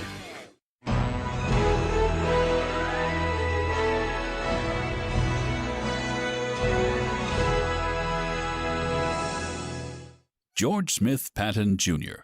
was born on November 11, 1885 in San Gabriel, California. In 1904, he entered West Point, but after failing mathematics, the future four-star general was forced to repeat his first year. 5 years later, he graduated and was commissioned a second lieutenant in the cavalry. In 1917, he was promoted to captain and deployed to France, where he began his love affair with a new form of mobile artillery called tanks. In 1942, Patton was promoted to lieutenant general and took command of 2nd Corps. Within 10 days, Patton led 2nd Corps back into battle in a decisive victory over Rommel's Tank Corps. In 1943, General Patton encountered 2 soldiers suffering from battle fatigue. Patton became infuriated, slapped them, and ordered them back into battle. There was a public outcry, and Patton was ordered to apologize to the soldiers and his troops, and then relieved of his command. When D-Day was planned, Supreme Allied Commander Dwight Eisenhower assigned him to lead a fake effort that purported to invade France at the port of Calais. The subterfuge worked perfectly. In December 1944, Germany counterattacked, breaking Allied lines and trapping the 101st Airborne Division at Bastogne. Incredibly, in less than 48 hours, Patton moved his army 100 miles over icy roads to defeat the German forces and free the Americans. In the history of warfare, no army had moved so quickly, prompting Adolf Hitler to refer to him as that crazy cowboy. His own troops dubbed him Old Blood and Guts. In December 1945, a car accident left the general paralyzed from the neck down. On December 21st, at the age of 60 years old, General George S. Patton, Jr. died from his injuries, reportedly telling family, "This is a hell of a way to die."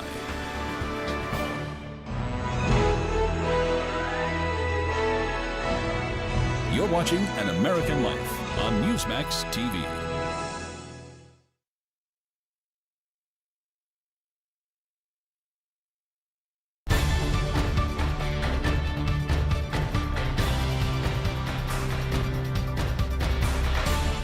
Nestled in the rolling hills of Northern Virginia, Bull Run Regional Park is a place of natural beauty. But beneath these peaceful landscapes lies the site of one of the most pivotal and bloodiest battles of the Civil War. This is Bull Run, where on July 21st, 1861, the first major battle of the Civil War erupted. Known as the First Battle of Manassas in the South, it was a brutal clash between Union and Confederate forces, a battle that shattered illusions of a short war and signaled years of carnage to come. I'm Lucy Celia, and this is An American Place on Newsmax 2.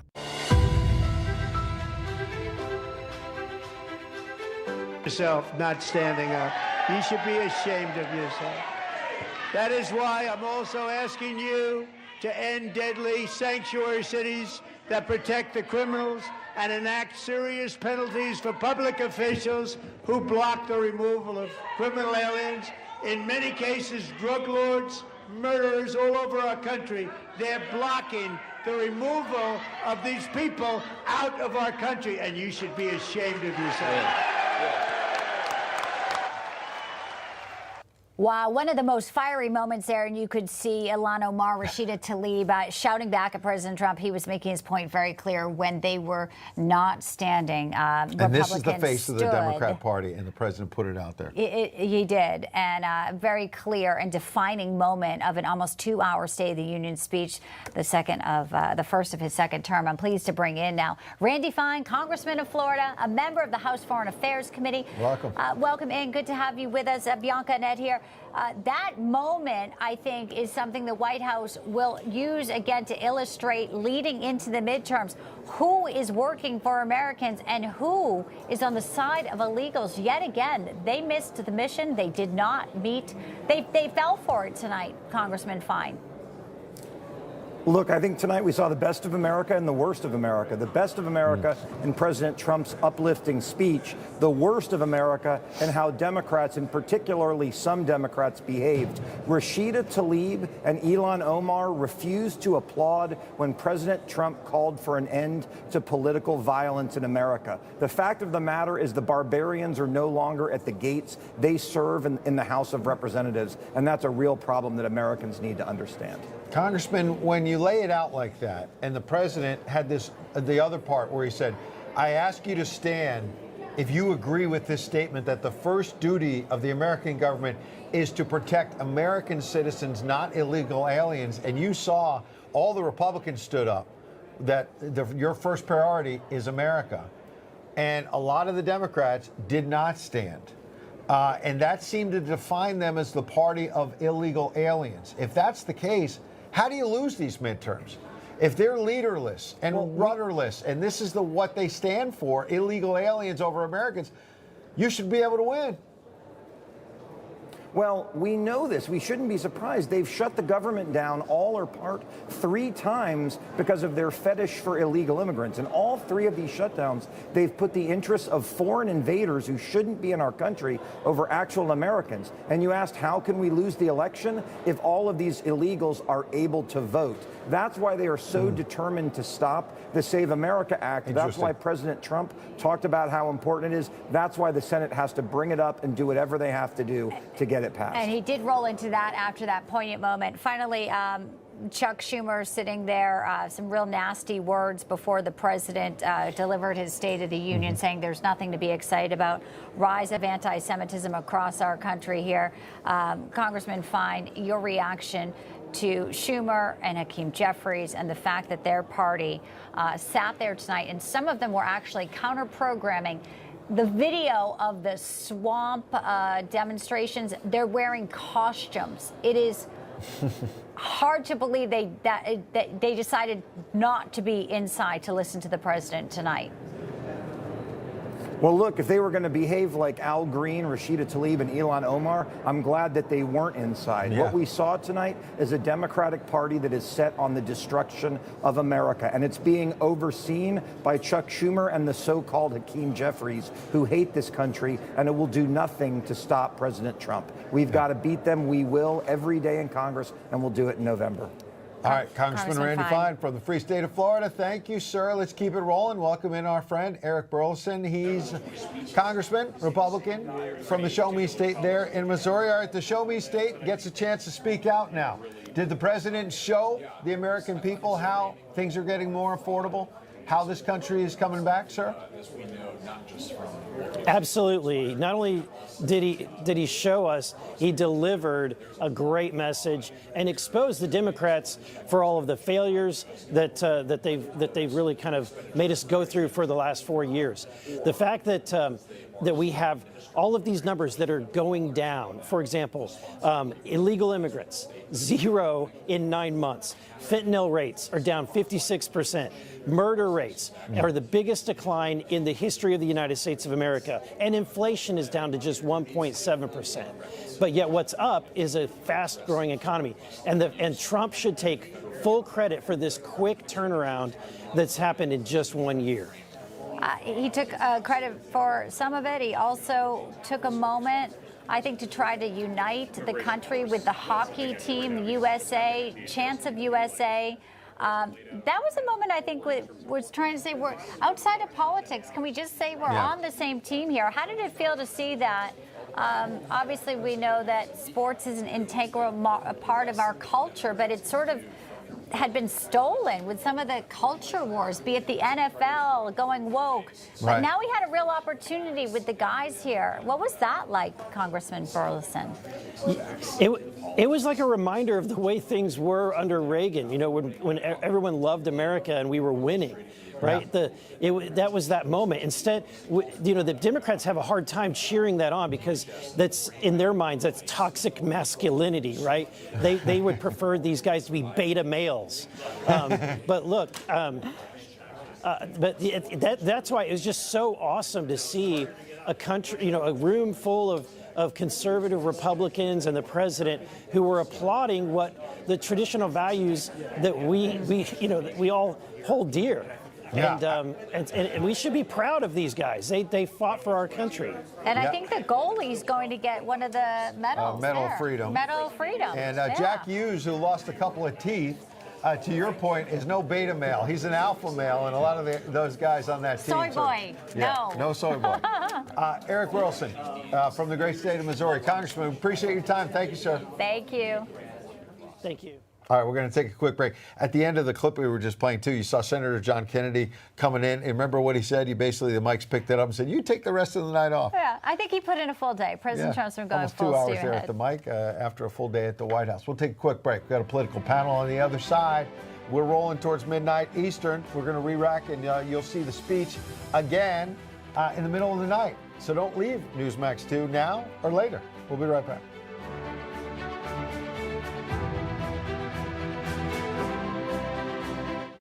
Rick Leventhal reported on the biggest stories of our time. Now he's fighting to bring you the truth, no matter what it takes. Watch The Leventhal Report, weeknights at 7 p.m. Eastern on Newsmax 2.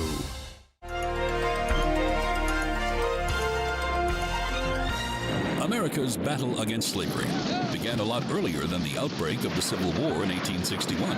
40 years prior, in 1820, the Missouri Territory petitioned the Congress for statehood. But Missouri allowed slavery, and Northern Republicans, known as Jeffersonian Republicans, blocked its petition until Missouri agreed to outlaw slavery. New York Representative James Talmadge Jr. then suggested Republicans support Missouri statehood provided that the further introduction of slavery or involuntary servitude be prohibited, and that the children born of slaves in free states be freed at age 25. Southern Democrats, afraid the addition of another free state would upset their power in Congress, eventually leading to the abolishment of slavery throughout the country, strongly disagreed and fought equally as hard to keep slavery legal within the Missouri Territory. A stalemate ensued until Maine, a decidedly free state, also petitioned the Congress for statehood. Whatever compromise would be reached would have far-reaching effects, including how slavery would be treated in those vast territories recently acquired by America's 1803 Louisiana Purchase.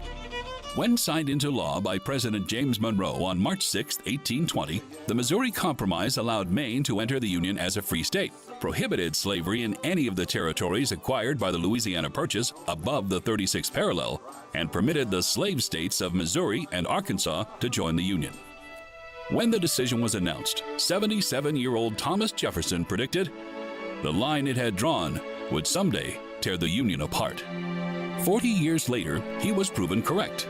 In 1857, the United States Supreme Court, in its infamous Dred Scott decision, ruled that Congress did not have the authority to restrict slavery in individual states, thereby making the Missouri Compromise unconstitutional. The result only further fueled public anger over slavery, and 4 years later, in 1861, America's bloody Civil War was ignited.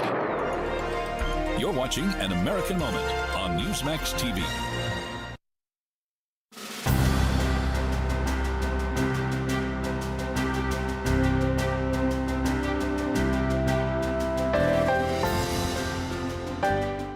We welcome change and openness, for we believe that freedom and security go together.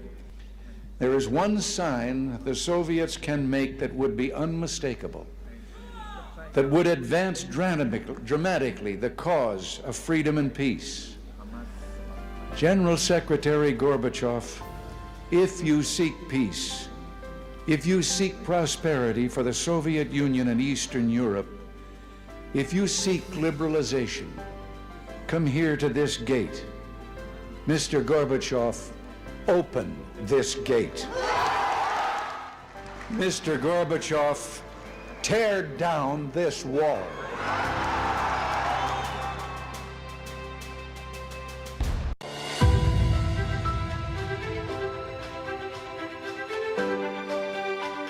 After 4 years in which millions and millions of illegal aliens poured across our borders, totally unvetted and unchecked, we now have the strongest and most secure border in American history by far.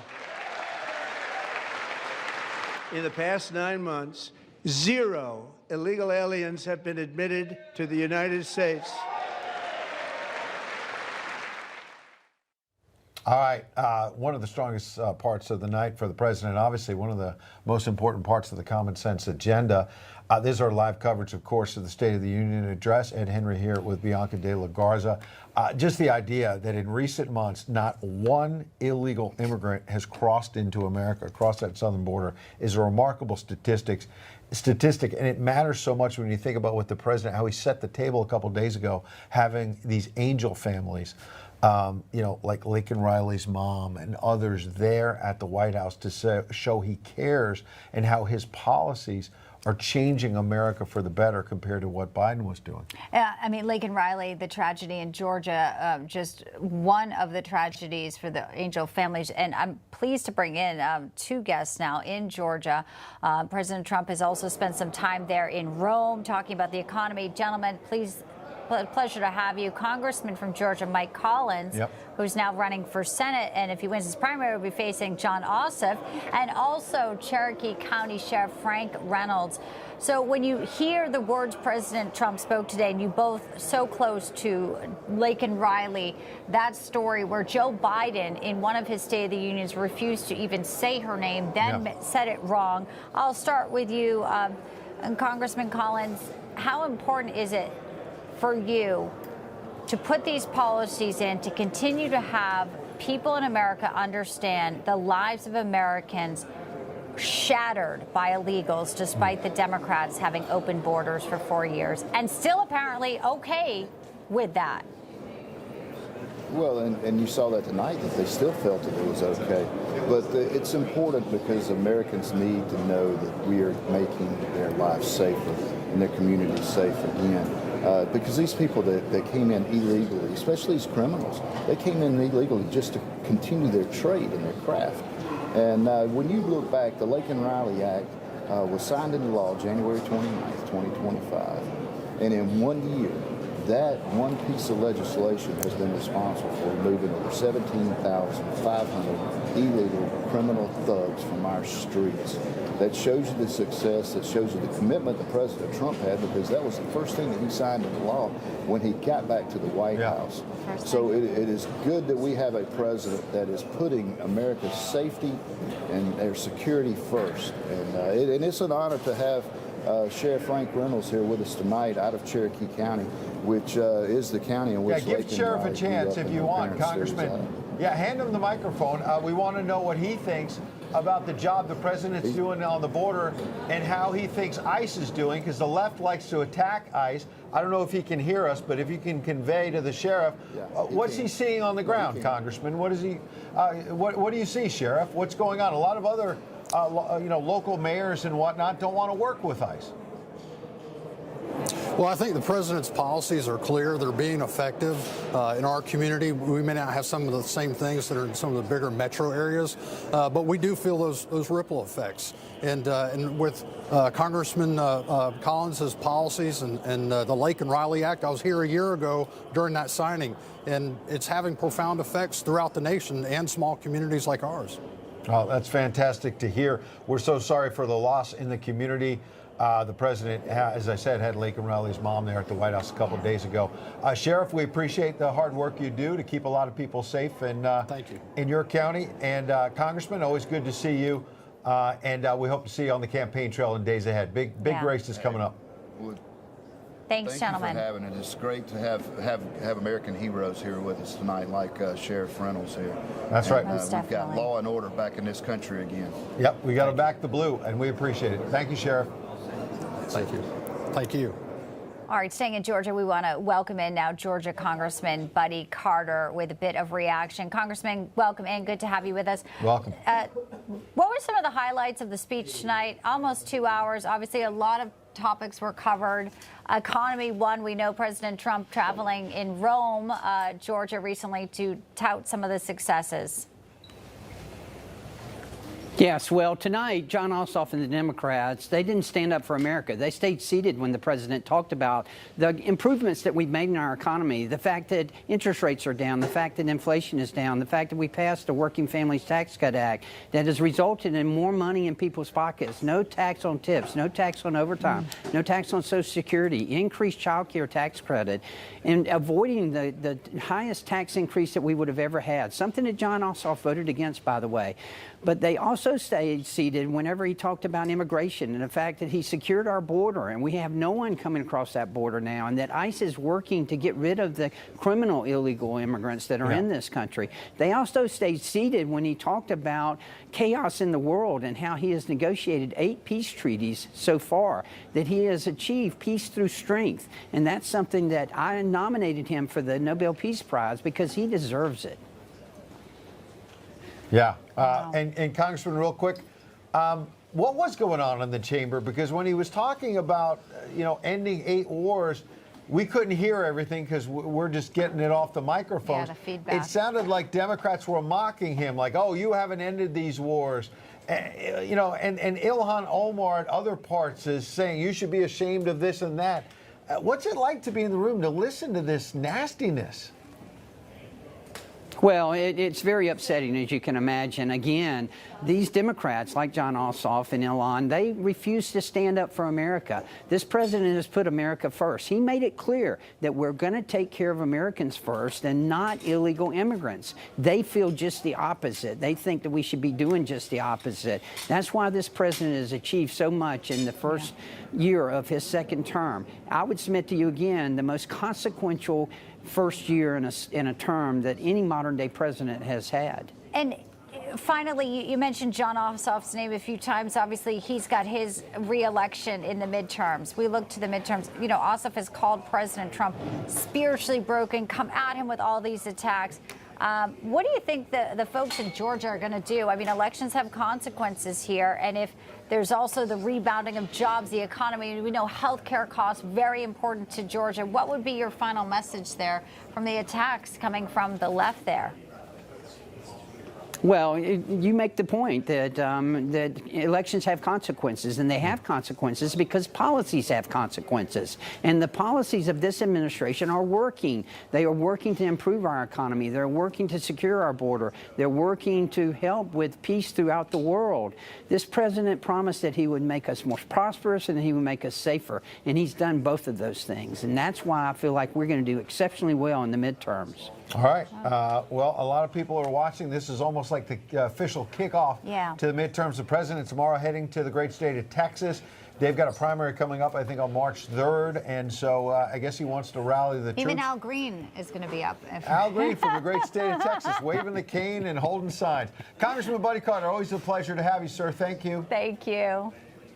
Thank you. All right, you know, I know Stephen Chung, the White House Communications Director, posted this a few moments ago. All right. He posted that exchange where Democrats stayed seated, we've been talking about, while the president said our first duty is standing up for Americans, not illegal aliens. And Chung's point is the Democrats were outclassed, outmatched, and outplayed. They ran into a political buzzsaw in the president that showed he's playing chess while others are playing tic-tac-toe. You know, well said, but frankly, I don't think they actually care. I think they are trying to unite in this negativity, and they're going to throw all of this against the president, as we know how nasty they can get, and they're not above lying, misstating the falsehoods. Fortunately, Americans, I think, see through all of that. That's what's got him elected, with the immigration, with the border. So I think we're going to continue to see some of that, Ed, unfortunately, well, and it is all negative. You're right. We appreciate you watching this special coverage of the State of the Union. I hope you'll watch me on the briefing tomorrow, 6 p.m. Eastern here on N2, and Bianca at 3 p.m. Eastern. On Newswire. Wouldn't miss it. Thank you so much for spending your night with us. Good being with everybody. Thank you.